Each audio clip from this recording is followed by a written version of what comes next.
안녕하세요. 자, 4월 박문광 모의고사 민법 해설 강의를 해드릴 박문각 공인중개사 민법 강사 백헌입니다. 이번 모의고사는 조금 난이도가 조금 한 중상위 정도 되는 것 같아요. 그래서 지금까지 쭉 공부하신 분들이 좀 쉽게 풀 수는 없는 그런 문제들이 몇 문제 들어가 있을 것 같으니 모의고사의 점수에 대해서 모르는 것을 잘 확인하시는 그런 방법으로 생각하시고 문제를 풀었다 이렇게 생각하시고 야, 점수가 조금 적다. 뭐 이런 거에 대해서는 아직은 크게 염려하실 그런 상태는 아닌 것 같습니다. 자, 문제 1번 봅니다. 상대방 있는 단독행위는 상대방 있는 그러면 뭐 이건 뭐 기본이니까 동의, 철회, 상계, 추인, 취소, 해제, 해지. 그래서 제한물권 포기, 재물포, 지분 포기, 그리고 면제 이런 것들. 그래서 우리가 배웠던 거 동철이가 상추 먹고 취해서 재물포 가서 짚어먹고 면제해 주었다 이렇게 배웠죠. 그다음에 상대방 없는 단독행위는 상대방 없는 단독행위는 유언, 재단법인 설립행위, 소유권의 포기. 그래서 어떻게 오냐면 유재석의 소포는 집에 없다 이렇게 왔거든. 그래서 지포, 추인, 소포, 재단법인 설립행위. 유재석의 소포는 집에 없다. 이건 상대방 없는. 그리고 여기 지분 포기와 추인은 상대방 있는. 그래서 상대방 있는 단독행위는 기억, 이은. 그러면 이건 시험 나오든 안 나오든 반드시 해놔야 됩니다. 자, 42번. 갑은 자기 소유 X 토지를 매도하기 위하여 을에게 대리권을 수였고, 그리고 을은 병을 복대리인으로 선임하였다. 그런데 복대리인이 갑을 대리하여 X 토지를 매도하였다. 그러면 복대리인 나오면 복대리인은 대리인이 자기 자신의 이름으로 선임한 본인의 대리인이고 언제나 임의 대리인이고 대리인이 수임인이면 복대리인도 수임이다. 이렇게 기본을 기억해 주셔야 돼요. 자, 병은 본인의 대리인이다. 맞네. 본인의 대리인이다. 그다음에 토지 매매 계약에 갖는 성질상 대리인 자신에 의해서 처리가 필요하지 않는다면 특별한 사정이 없는 한 본인은 복대리인 선임에 관하여 묵시적인 승낙이 있는 것으로 보는 것이 타당하다. 복대리인 선임할 수 있는 자격은 꼭 명시적이어야 하는 것은 아니고 묵시적 승낙도 무방하다. 셋째, 3번. 대리인이 본인의 승낙을 얻어서 복대리인을 선임한 경우 대리인은 본인에 대하여 그 선임 감독에 대한 책임이 있다. 맞네. 과실 책임이죠. 복대리인을 적법하게 선임한 후 X 토지 매매 계약 체결 전에, 그래서 계약하기 전에 본인이 사망했다면, 이제 본인이 사망하면 대리권도 소멸하죠. 그러면 대리권도 소멸하면 복대리권도 당연히 소멸한다. 그러므로 맞는 내용이네요. 복대리권도 소멸한다. 만약 대리권이 소멸된 을이 복대리인을 선임하여 복대리인으로 하여금 법률행위를 하도록 한 경우에는 민법 제129조 대리권 소멸 후에 회원 대리의 법리가 적용될 수 있다 해야 된다. 없다 해서 틀렸네요. 정답이 5번. 자, 이어서 43번 갑니다. 행위 능력자 을이 대리권 없이 갑을 대리하여 갑이 보유하고 있던 매수인의 지위를 병에게 팔았다. 그러면 A로부터 갑이 토지를 매매했나 봐요. 토지를 매매했어. 그러면 이 매수인의 지위를 이렇게 매수인의 지위를 병에게 양도했는데 을이 대리권 없이 양도했다는 거예요. 지금 매수인의 지위를 대리권 없이 양도했다. 그러면 이건 무권 대리지.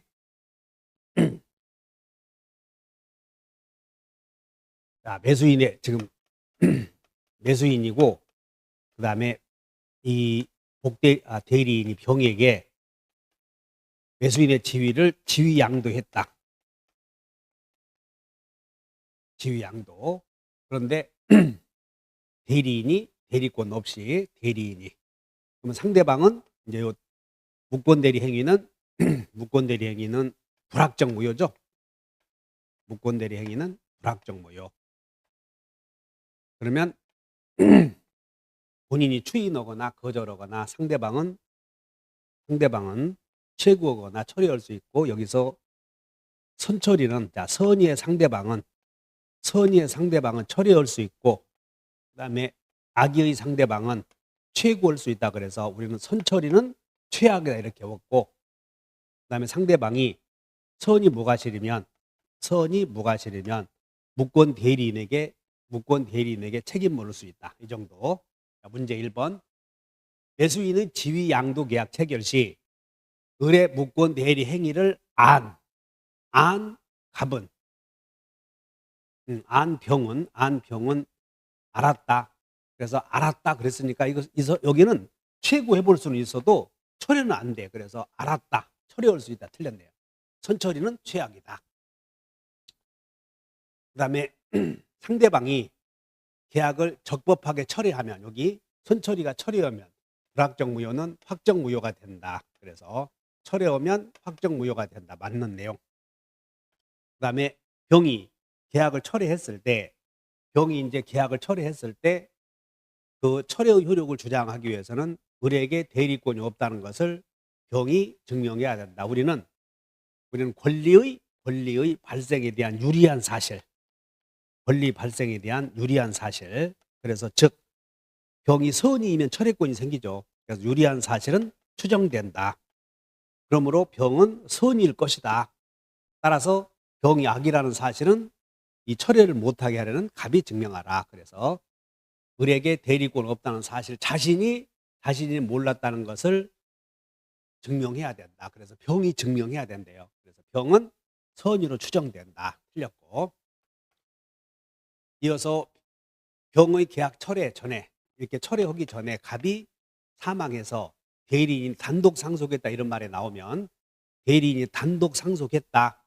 을이 선의 무과실인 병에게 추인을 거절하는 것은 신의 측에 반한다. 그래서 거절하지 못한다.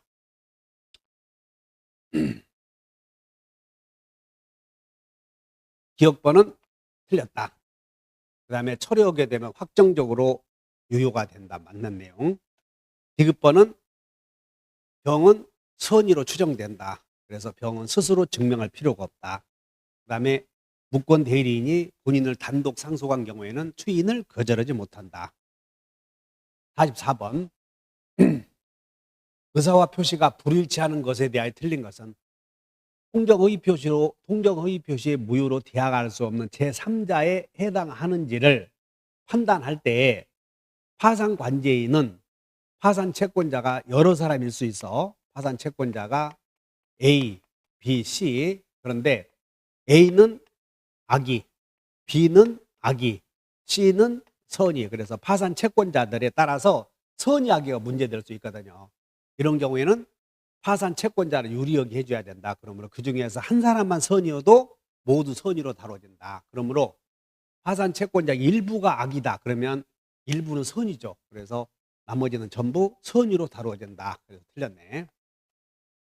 비지 표시는 상대방이 표의자의 진이 아님을 알았거나 알 수 있었다. 그러니까 알았거나 알 수 있었다. 그랬으므로 둘 중에 하나가 있으면 무효가 된다. 맞는 내용.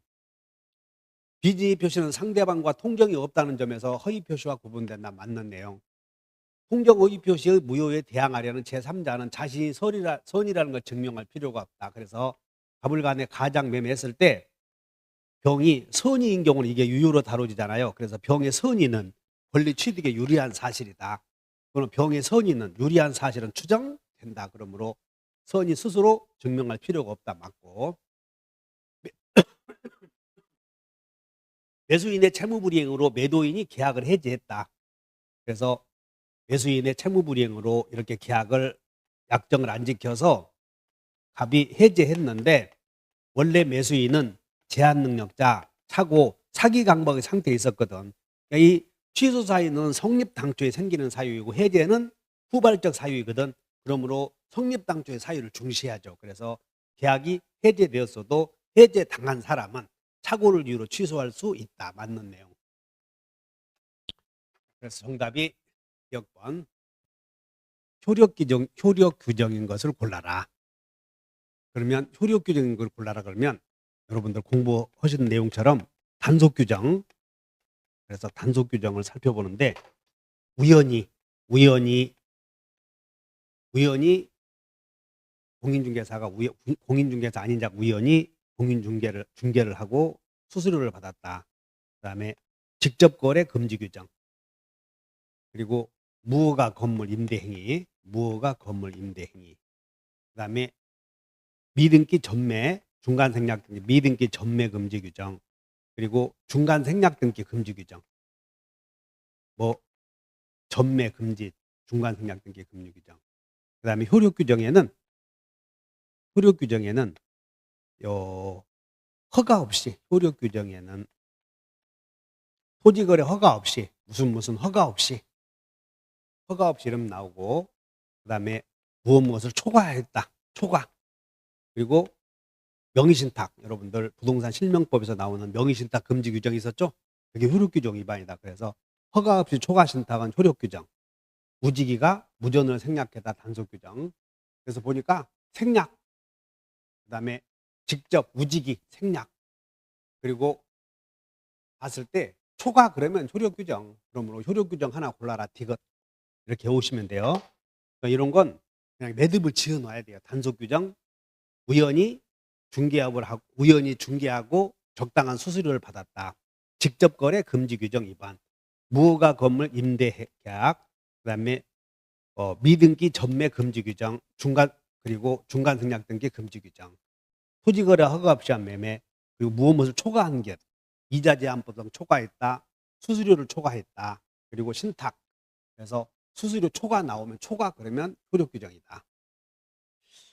자, 이어서 46번 부동산 이중매매에 관한 설명이다. 여기는 반사유적 이중매매가 아니라 이중매매다 이렇게 단서 달았으므로 원래 이중매매 이렇게만 나오면 원칙이 매매계약이 부담행위이므로 이중매매는 유효. 첫째, 반사유적 행위에 해당하는 제2매매계약에 기초하여 제2매수인으로부터 그 부동산을 매수한 선의의 제3자. 그래서 반사유적 이중매매는 절대적 무효. 그러므로 절대적이므로 선의의 제3자도 절대 권리 취득하지 못한다. 그러므로 제3자는 유효를 주장할 수 없다. 맞네요. 누구에게나 무효니까. 맞는 내용. 제2매수인이 이중매매라는 알았다는 사정만으로는, 단순히 알고 매수했다는 사정만으로는 반사유적 행위에 해당한다고 볼 수 없다. 특별한 사정이 없는 한 제2매수인이 목적 부동산의 소유권 취득한다. 맞네요. 이중매매는 원칙이 유효다. 반사유적 행위에 해당하는 이중매매의 경우 반사유적 행위라고 그랬죠. 그래서 제1매수인은 제2매수인에 대해 직접, 제1매수인은 제2매수인에 대하여 직접 등기말소로 청구할 수 있다. 틀렸네. 직접 할 수 없고 대위해야 되죠. 그 다음에 이 부동산 이중매매의 법리는, 이중매매는 제1의 행위, 갑을 간의 매매계약, 그리고 갑병 간의 매매계약에서 이 매매가 병이 적극 가담해야 된다. 이때 적극 가담한 요 이 행위는 반사유적 행위로서 무효다. 그러면 제2 행위는 꼭 매매에 제한되는 게 아니고 증여도 될 수 있고, 그 다음에 임대차도 될 수 있고, 그리고 저당권 설정 계약도 될 수 있다. 그러므로 반사회적 이중 매매의 법리의 적용은 제2의 행위가 꼭 매매에 해당해야 되는 것은 아니고 임대차 계약이 되는 경우에도 적용될 수 있다 해야 되네요. 자, 47번 갑니다. 법률행위 취소에 관한 설명으로 오는 거. 자, 취소는 추인할 수 있는 날로 추삼위. 취소권은 취소할 수 있는 날이 아니라 추삼위. 추인할 수 있는 날로부터 3년 추삼위. 법률행위 한 날로부터 10년. 그래서 추인은 추삼이다. 이렇게 추삼이. 그래서 틀렸다.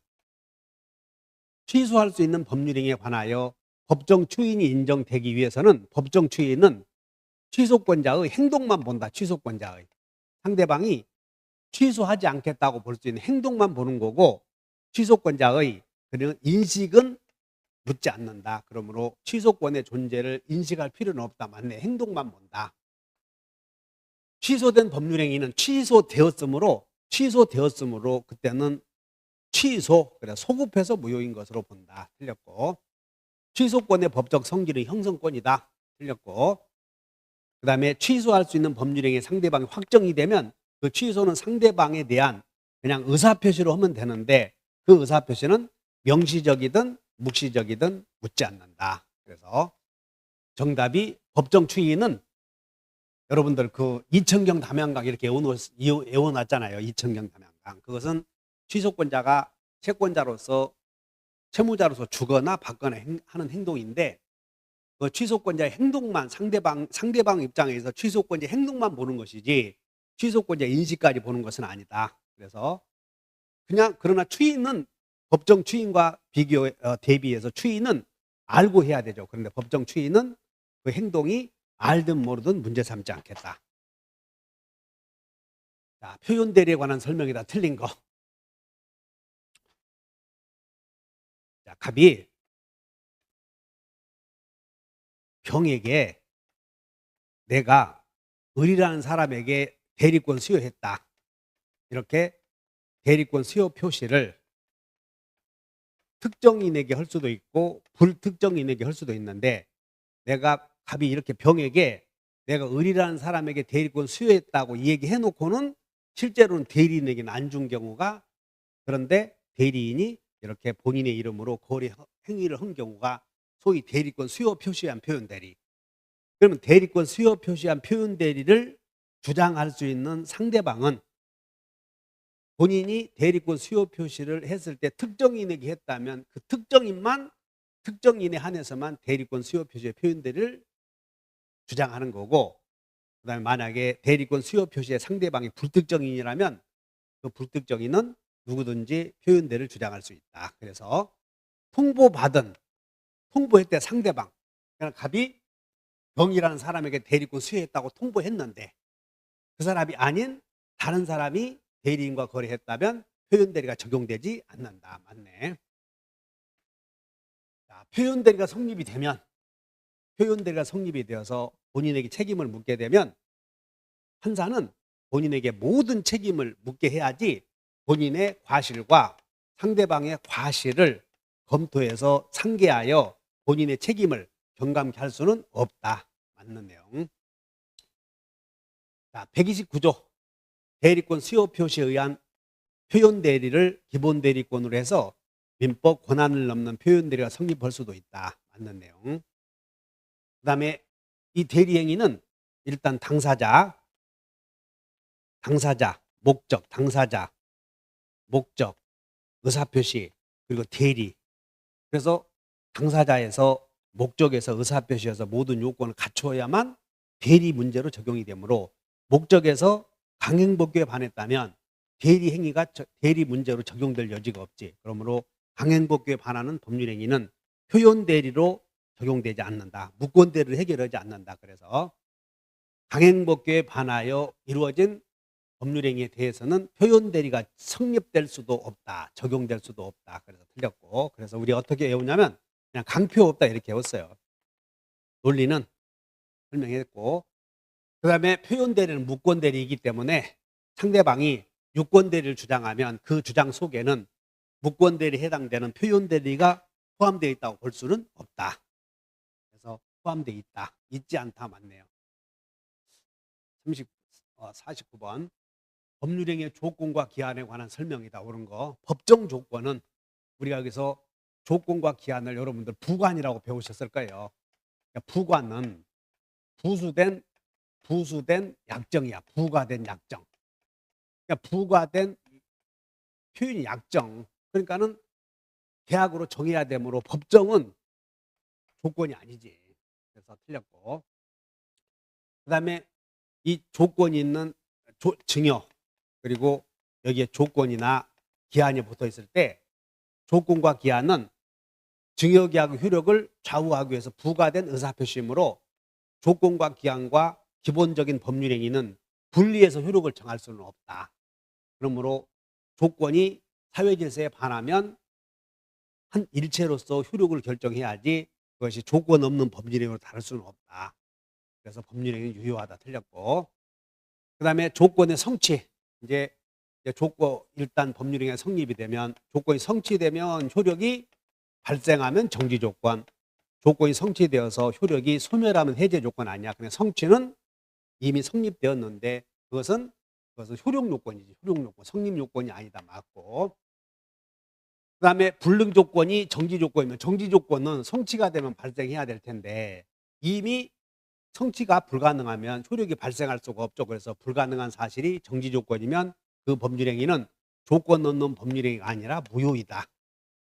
틀렸고, 과거의 사실도 법률행위의 부관으로서의 조건으로 될 수 있다. 조건이 되는 사실은 장래의 그날이 올지 안 올지 모르는 불확실한 사실이 조건이 돼야 된다. 그러므로 이미 이루어진 사실이 조건으로 되어 있다면 그런 걸 소위 가장 조건이다 이렇게 배우고, 그건 조건이 아니다. 엄격한 의미에서 그런 뜻입니다. 자, 50번 갑니다. 무효인 법률행위 틀린 것은, 무효는 추인하여도 그 효력이 생기지 않죠. 다만 무효의 원인이 소멸한 후 무효임을 알고 추인하면 그 효력이 인정된다. 알고 추인하면 유효가 될 수 있다. 무효인 법률행위는 무효임을 안 날로부터 3년이 지나도 추인할 수 있다. 무효는 3년 지나든 그러지 않든 한 번 무효는 영원한 무효이고, 그리고 추인을 할 수 있는 시기는 아무런 제한이 없으므로 얼마든지 가능하다. 그 다음에 일부가 무효이면 전부를 무효로 한다. 나머지 부분의 유효를 판단할 때는 나머지 부분을 유효를 하려는 당사자, 여기 가정적 의사, 법률행위 보충적 해석에 따른 가정적 의사가 고려되어야 한다. 맞는 내용. 무효행위 추인은 의사표시이므로 묵시적으로도 할 수 있다. 강행법규에 반하여 무효인 법률행위는 토지거래 허가 없이 매매를 했다고 가정해보죠. 그럼 토지거래 허가 없이 오늘 매매했는데 내일 추인한다고 해도 아직 강행법규가 존재하는 한 추인한다고 해도 의미가 없죠. 그래서 강행법규나 반사회적 행위의 경우에는 추인하여도 유효가 될 수는 없다. 그래서 강추 없다, 반추 없다 이렇게 해놓으면 돼요. 강행법규에 반하는 법률행위는 추인하여도 유효가 될 수 없다. 반사회적 행위는 추인하여도 유효가 될 수 없다. 그래서 유효한 법률행위가 된다. 틀렸네요. 51번 물권에 관한 설명이다. 옳은 거. 창설할 수 있다. 오로지 물권은 법률 또는 관습법에 의하는 외에는. 이때 법률은 국회가 제정한 형식적 의미의 법률만을 말한다. 규칙은 안 된다. 그 다음에 소유권은 사용수익 처분권을 항상 갖고 있어야 되므로 사용수익권을 영구히 포기하기로 하는 것은 무효이다. 처분권이 없는 소유권도 인정될 수는 없다. 미등기 무허가 건물 양수인은 미등기 무허가 건물자, 미등기 무허가 건물 양수인, 미등기 무허가 건물 양수인은 소유권이 없다. 그럼 소유권이 없으므로 소유권에 기한 물청을 행사할 수 없다. 정답. 타인의 토지에 대한 관습법상 물권으로서 통행권이 인정된다. 여기 관습법상 물권 3개 외우면 돼요. 관습법상 물권이 분묘기지권, 양도담보권, 관습법상 지상권, 그래서 분양권. 그건 그 이외에는 일체 관습법상 물권이 인정되지 않는다. 그러므로 타인의 토지에 대하여 관습법상 물권으로 통행권이라는 건 인정되지 않는다. 분묘기지권, 양도담보권, 관습법상 지상권, 이 3가지만 관습법상 물권이다. 정답이 미등기 무허가 건물 양수인은 아직 등기를 하지 않았으므로 소유권이 없다. 그러므로 소물청 없다. 52번 물청 옳은 것은, 물청 옳은 거,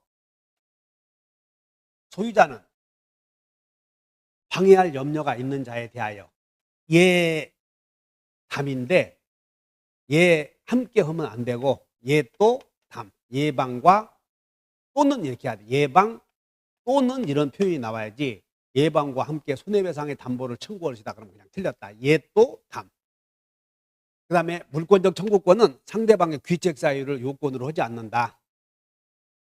소유권에 기한 방해, 배제 청구권은 현재 계속되고 있는 방해 원인을 그 제거 대상으로 하는 거지 방해 원인과 함께 결과의 제거를 내용으로 한다면 틀렸죠. 그래서 여기는 원인만 제거의 대상은 원인이다. 맞는 내용. 소유자는 물청에 의하여 방해 제거. 자, 물권적 청구권의 종류에는 물권적 청구권의 종류는 그냥 반환 청구, 방해 제거 청구, 방해 예방 청구 요 세 가지만 있는 거지 방해 제거 비용 청구는 없지. 방해 제거 청구해야지 방해 예방 비용 청구하면 안 돼. 그냥 방해 예방 청구해야죠.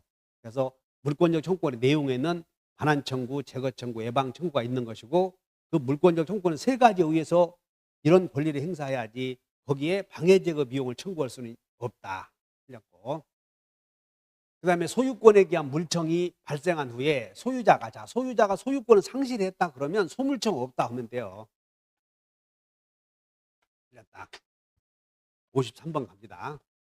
등청 옳은 것을 골라라. 진정명의 회복을 원인으로 하는 소유권 이전 등기 청구권은 물청이다. 소유권에 기한 물청이다. 맞고. 갑이 자기 소유 토지를 을에게 매도하였고 을이 다시 병에게 전매하였다. 갑이 을에게 매매하여 인도, 을이 병에게 전매하여 인도, 을의 갑에 대한 등기 청구권은 소멸시효로 소멸하지 않는다. 그래서 틀렸다. 점유를 상실했더라도 이전해 줬으므로 여전히 판례는 을은 권리를 행사하고 있는 것으로 봐서 을의 갑에 대한 등기 청구권은 소멸시효로 소멸하지 않는다. 취득시효 완성으로 인한 등기 청구. 여기는 취득시효 완성으로 인한 소유권 이전 등기 청구권은 취득시효 완성으로 어용비용하다 권리 취득했단 말이야. 그럼 이거는 계약에 의한 등기 청구권이 아니기 때문에 여기는 신뢰 관계가 없다. 그래서 등기 청구권을 양도했을 때 채권 양도 시 대항 요건으로 우리 배웠죠? 통지만 해도 일반적으로는 통지만 해도 되지만 통지 이외에 채무자의 승낙이나 동의가 있어야 되는 경우도 있다. 그런데 이 채권이 신뢰관계가 있는 경우에는 승낙을 얻어야 되지만 신뢰관계가 존재하지 않는 경우라면 통지만 해도 된다. 그런데 시효 완성으로 인한 등청은 신뢰관계가 있는 것이 아니고 법률의 규정에 의해서 20년간 지내다 보니까 생긴 거예요. 그러므로 소유자의 동의가 없어도 양도할 수 있다. 맞다. 대항 요건으로 통지만 해도 된다. 그런 뜻이지. 그래서 기억번, 계급번. 등기 청구권 한 문제 나오므로 자, 여러분들이 일단 등기 청구권은 채청이냐 물청이냐 구별해 놓으시고 그 다음에 채청인 경우 소멸시효에 걸리는가 근데 점유하고 있으면 걸리지 않는다. 그 다음에 그 등기 청구권을 양도했을 때 채권의 양도 시합 채권적 청구권의 양도를 물어보는 거지 물청의 양도를 물어보지 않거든. 그러므로 채청의 양도 시 대항 요건으로 통지만 해도 되는지 아니면 신뢰관계가 있는 경우에는 승낙까지 얻어야 되는지 두 개 주의하시면 돼요. 매매는 신뢰관계가 있기 때문에 승낙을 얻어야 된다. 그러나 취득시효 완성자의 등기 청구권은 신뢰관계가 없기 때문에 통지만 해도 족하다. 54번 갑니다. 가등기에 관한 설명이다. 옳은 것을 골라라. 가등기는 본등기에서 물권자 되기 위해서 인정되는 권리이므로 가등기에 의해서 보존될 수 있는 권리는 채청만 되는 거고 물청은 가등기의 목적이 될 수 없죠. 그 다음에 자 여기 1번 소유권 보존 갑 2번 소유권 이전 청구권 소유권 가등기는 그 가등기가 목적으로 하는 권리를 꼭 반드시 써주는 거예요. 소유권 이전 청구권 가등기. 그러면 가등기 되어 있다고 해서 처분 금지 효력이 있는 것이 아니면 3번 소유권 이전. 자, 소유권 이전 그리고 소유자 병 이렇게 써 있을 때 이 등기가 합과 병 사이의 매매가 통정 허위 표시로 이렇게 통정 허위 표시. 그럼 가등기 권리자 을은 가등기인 제3자 명의 등기가 무효라고 할 수 있는가에 대하여 가등기는 가등기 순위라에다가 본등기를 하기 전에는 실체법상 어떤 효력도 없기 때문에 제3자 명의 등기가 무효라고 하더라도 본등기 하기 전에는 일체 무효다, 유효다, 논할 수도 없다. 그래서 본등기 하지 않은 가등기 권리자도 제3자 명의의 등기 말소를 청구할 수 있다. X. 자, 그 다음에 세 번째. 지금 이 가등기 권리자가 을이에요. 그런데 을이 4번 소유권 이전 그리고 토지 수용 그리고 소유자 지금 이렇게 을 이렇게 썼어요. 그런데 이 가등기 권리자가 가등기에 기해서 본등기 여기다 본등기를 하지 않고 원인을 달리해서 본등기 했을 때 그러면 이 가등기의 운명은 어찌 될 것인가? 그래서 가등기 권리자가 소유권 취득했으므로 이 가등기 권리가 혼동으로 소멸하는가에 대하여 우리 판례는 가등기와 본등기 사이에 제3자 명의의 등기가 있는가에 의해서 결정이 될 텐데 가등기와 본등기 사이에 중간처분 등기가 있잖아요. 그러면 이 가등기 권리자는 다시 가등기 순위란에 본등기 할 수 있고 만약에 이렇게 없다면 가등기와 본등기 사이에 중간처분 등기가 없다면 이 가등기는 혼동으로 소멸한다. 자, 읽어보자. 가등기에 기한 본등기 절차에 의하지 않고 이게 뭐냐면 본등기 절차에 의하지 않고 수용이나 상속을 받았다. 별도로 본등기를 격려받은 경우에 제3자 명의의 중간처분 등기 여기가 제3자 명의 중간처분 있어. 그러면 이 가등기는 소멸하지 않기 때문에 얼마든지 가등기에 의해서 본등기 할 수 있다. 정답. 세 번째. 가등기 후에 3번 가압류 등기 목적은 가압류 그리고 뭐 결정. 그래서 가등기 후에 가압류 등기가 맞춰지고 그 여기에 가등기에서 본등기하면 이 가압류 등기의 운명은 어찌 될 것인가? 그래서 가등기에 의해서 본등기를 했을 때 이 본등기가 여기다가 이제 소유권 이전에 본등기 했으면 더 명확할 텐데 소유권 이전에 본등기를 했다고 해줘야 돼. 그래서 소유권 이전 청구 가등기 그 얘기하에 소유권 이전 등기가 되었다면 이 가압류 등기는 가등기 후에 성립되었죠. 그러므로 등기관이 직권 말소한다. 틀렸고. 그 다음에 가등기에게서 본등기를 하면 이 본등기 한 때부터 물권 변동이 생기는 거고 순위만은 가등기 순위란에 하기 때문에 순위만 가등기 한때로 보존된다. 그래서 소급표가 인정된다. 틀렸네요.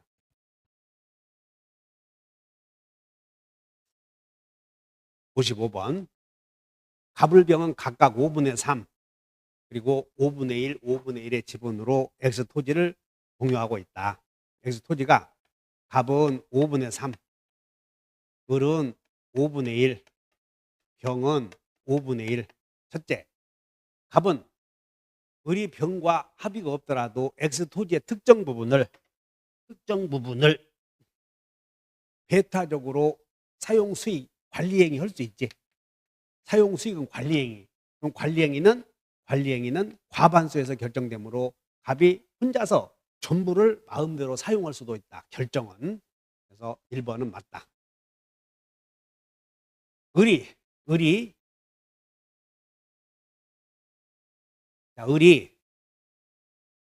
병은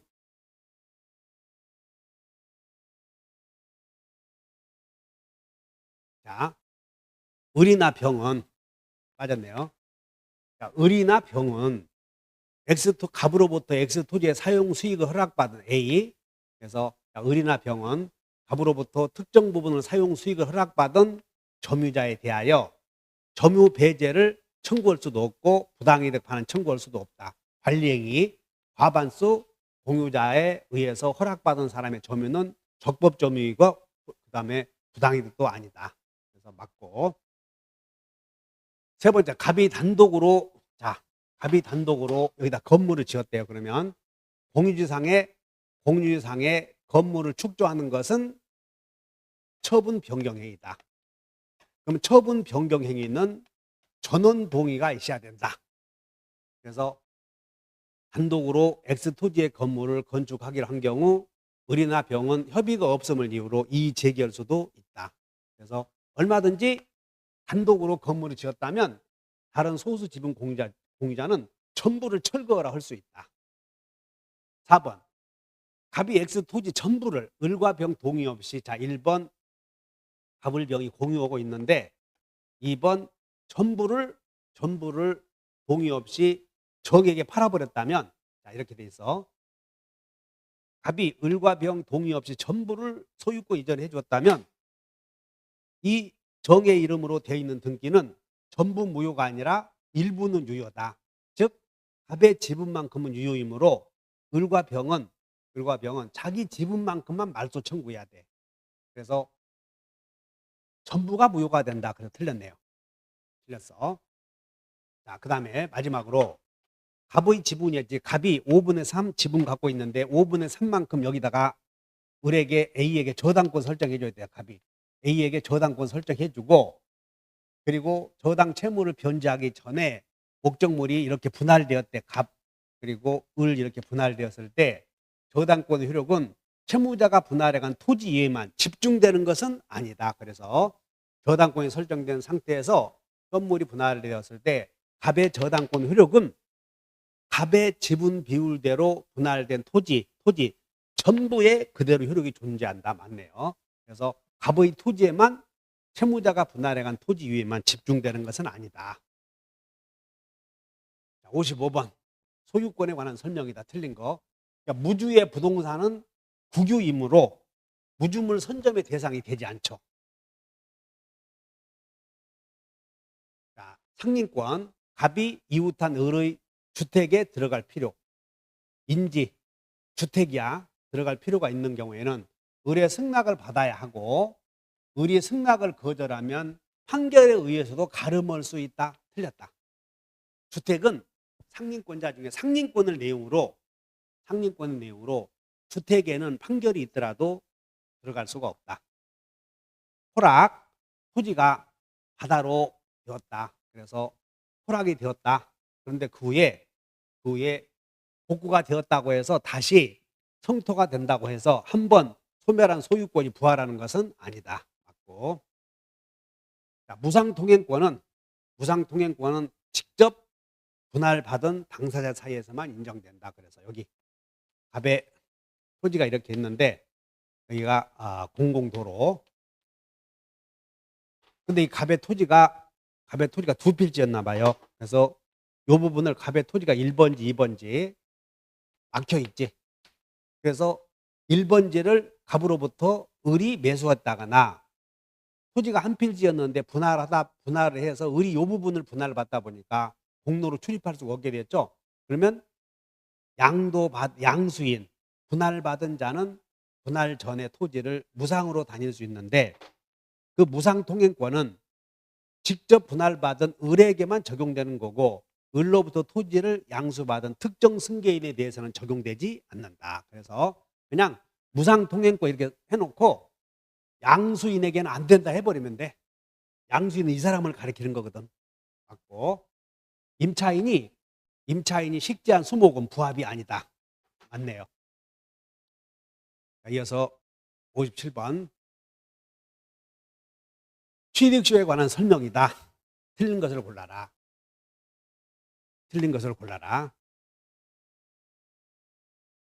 부동산에 관하여 적법 유효한 등기를 하고 소유권을 취득한 사람이 부동산을 점유하는 경우 그 부동산의 점유는 점유 취득시효의 기초가 되는 점유라고 할 수 없다. 자주점유해야 되죠. 그리고 실제로는 소유권을 취득한 사람이므로 취득시효의 기초가 되는 자주점유라고 볼 수는 없다.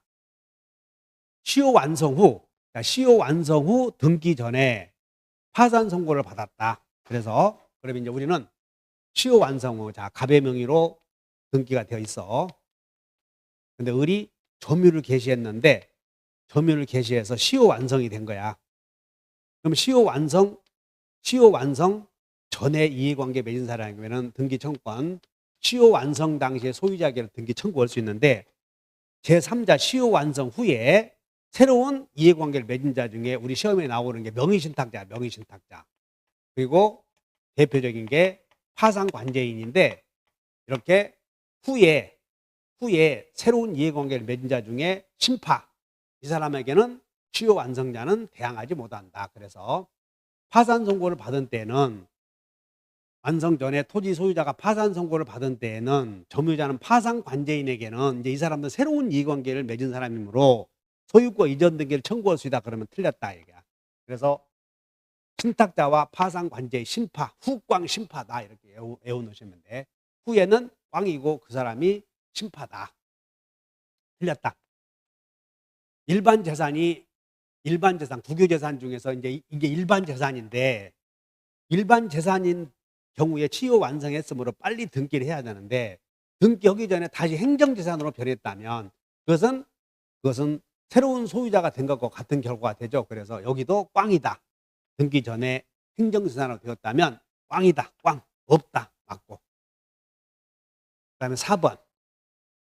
취득쇼를 주장하는 자는 여기 이제 우리는 20년간 소유의 의사로 평온 공연하기 20년간이라는 점유기간이 있지 않습니까? 그래서 기간 나오면 계산점 있잖아요.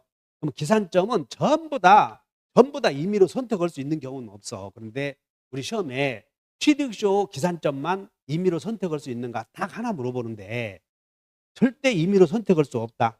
그런데 다만 시효를 진행하고 있는 동안에 소유자의 변동이 없다면 현재까지 70년부터 점유를 했는데 현재 2025년까지 계속 소유자가 한 사람이라면 계산점을 마음대로 정하더라도 그 등기 청구의 상대방이 변하지 않지 않습니까? 그래서 소유자의 변동이 없으면 보고 없다면 25년, 2015년,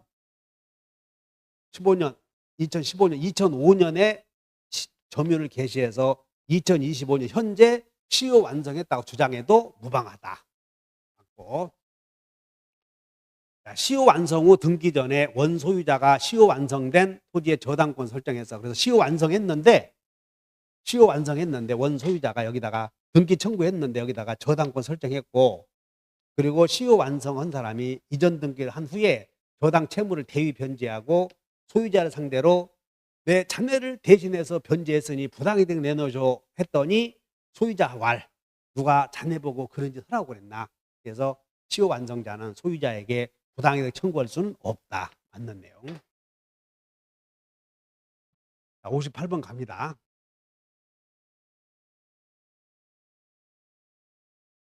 (1번) 지문은 이거야. 토지 소유자는 갑이고 건물 소유자는 을일 때 토지 소유자와 건물 소유자가 다를 때 토지를 점유하는 사람은 누구냐? 점유자. 그래서 건물 소유자이다. 그러면 건물 소유자가 토지를 점유하고 있을 때 이 토지 건물 소유자는 그냥 건물 소유자님은 토지를 점유하는 거지 소유자가 현실적으로 건물에서 점거해야 하는 것은 아니다. 그래서 점거하지 않더라도 그러면 맞네. 그 다음에 점유의 효력으로 6개 점유는 추정된다. 6개 점유가 자주점유, 평온점유, 공연점유, 선의점유, 계속점유, 적법점유는 추정되는데 여기는 전후양 시점에 그냥 뭐 달라도 하면 돼요. 그래서 뭐 전후양 시점에 달라도 계속 대추. 그 다음에 선의점유자는 본권에 관한 소에서 패소하면 언제 악의로 변하냐면 소, 제기시. 그래서 제악이. 그 다음에 자주점유자는 언제 타주점유로 변하냐면 소, 제기시, 패소하면 이렇게. 그래서 선의점유자가 패소했대요. 그러면 소, 제기시, 제악, 본다. 맞네. 사기에 의해서 물건을 인도한 자, 사기에 의해서 물건을 인도한 자는 침탈이 아니잖아요. 그래서 침탈이 아니기 때문에 전반청 없다. 침탈이 아니므로 전반청 없다. 맞고. 그 다음에 점유물이 멸실훼손 4번 질문에서 점유자와 회복자의 관계에서 점유자가 멸실훼손되었을 때 딱 보는 순간 선자는 현존이익이다. 선자는 어떤 현존이익 그러면 선자 해야 되는데 선타죠. 틀렸다. 그래서 선타는 손해 전부를 반환해야 된다. 59번 갑니다. 지상권에 관한 설명이다. 틀린 거. 채권 담보를 위해서 토지의 저당권과 함께 무상의 자 여기다가 을의 토지에 갑이 저당권도 갖게 되고 여기에 이 을이 건물 짓는 것을 막기 위해서 여기다 지상권도 함께 갖게 되는데 이 지상권의 성질을 담보 가치만 유지하기 위해서 갖는 지상권이라고 해서 담보지상권이라고 한다. 그럼 이 담보지상권의 존재 목적은 저당권 설정자가 건물을 축조하는 것을 막기 위한 수단이다. 따라서 건물을 축조했을 때는 저당권자는 철거 청구할 수 있고 건물을 축조함으로 인하여 저당권의 피담보 채권이 감소되면 저당권자 입장에서는 손해배상을 청구할 수 있다. 그래서 그냥 이렇게 외우시면 돼. 저당권자 입장에서는 손배청, 담보지상권의 입장에서는 철거 청구. 어쨌든 저당권도 점유하지 않고 지상권도 점유하지 않으므로 그 토지를 점유하는 자에게 부당이익이나 손해배상을 청구할 수는 없다. 맞네. 갑소유의 토지에 을이 지상권을 갖고 있고 갑의 토지를 양수한 병은 을의 갑에 대한 지료연책, 그래서 을의 지료연책 나오면 지료연책 그러면 합산해서 2년이다. 따로 2년이다. 그래서 합산해서 그러면 틀려. 그래서 새로운 소유자는 지료채권은 승계되지 않죠. 그래서 자기가 소유자가 된 때를 기준으로 해서 2년 연체해야 된다. 디귿번. 자, 디귿번. 지료와 관련해서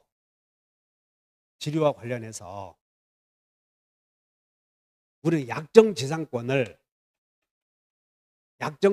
그냥 지상권이라고 하고 우리는 법정 지상권은 관습법상 법정 지상권을 포함해서 법정 지상권을 지상권이라고 한다. 약정 지상권은 그냥 지상권. 그러면 지료와 관련해서 약정 지상권은 지료가 요소가 아니다. 그러므로 요소가 아니다. 그러나 법정 지상권은 지료가 성립 시부터 요소다. 따라서 법정 지상권은 성립 당초부터 지료를 줘야 된다. 그런데 이때 여기서 중요한 분묘기지권이 있는데 이 분묘기지권의 성립 원인이 당사자의 승낙에 의해서 계약에 의한 경우와 그 다음에 관습법에 의한 경우와 그리고 취득쇼에 의한 경우 있죠. 그런데 승낙에 의한 경우는 약정지상권이기 때문에 여기는 지료의 유무가 문제되지 않아. 그럼 관습법에 의한 법정지상권은 성립시부터 지료를 줘야 되고 취득쇼에 의해서 지상권 취득했다면 토지 소유자가 청구했을 때다. 두 가지만 주의하시면 돼요. 따라서 취득쇼인지 취득쇼가 아닌 관습법에 의한 경우인지를 구분하시면 돼요. 자, 자기 소유의 토지 위에 분묘를 설치했다. 그러니까 분묘와 토지 소유자가 동일이냐 지금. 그럼 동일이다 그러면 취득쇼는 아니라는 거야 이거. 동일이다 그러면 관법지다 이렇게 생각해야지. 그 토지를 팔면서 분묘를 이장하겠다는 특약을 하지 않았다. 그러면 여기까지가 취득쇼가 아니고 관습법상 법정지상 관법지. 그럼 관습법상 법정지상권은 성립시부터 지료를 줘야 된다. 자 보자. 분묘기지권자는 분묘기지권이 성립한 때로부터 지료를 지급할 의무가 있다. 정답. 그래서 틀린 것은 저손 지철 그리고 지료는 따로 2년이 아니다. 따로 2년. 합해서 2년이 아니라. 정답이 디귿번인데 디귿번만 좀 정리를 해 놓으세요. 디귿번만.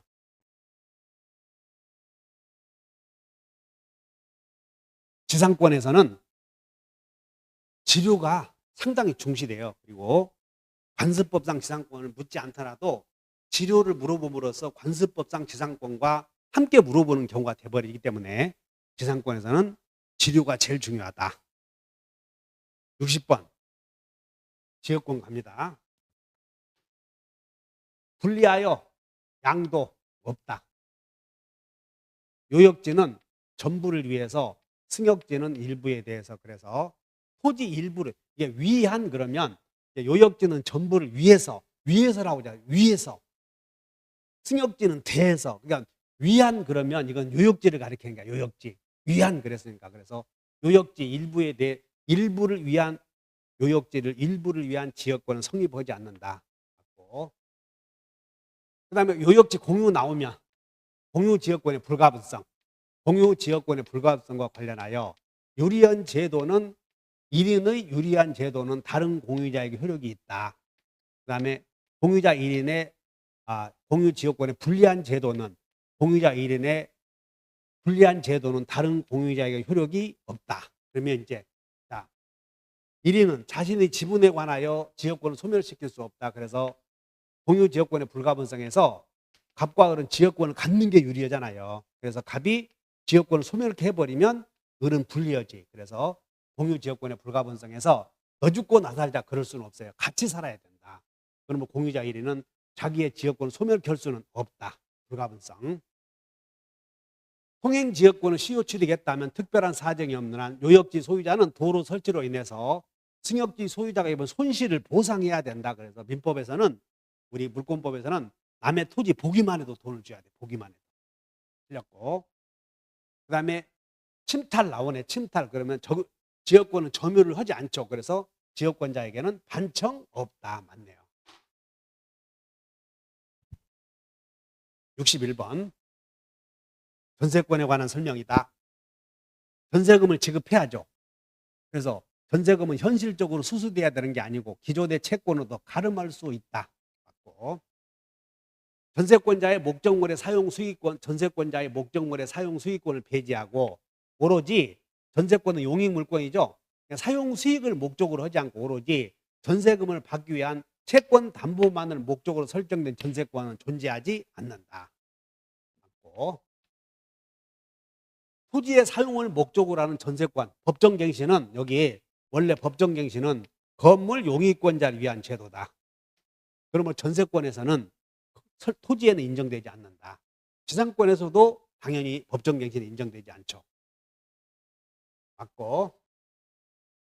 4번 전세권의 양도는 설정행위로 금지할 수 있다. 전세권은 주의하셔야 돼요. 지상권은 대부분 강행 규정이지만 전세권은 대부분 임의 규정이므로 전부 다 전세권자에게 불리한 약정이라도 유효다. 그러므로 전세권 양도 금지 특약은 유효이다.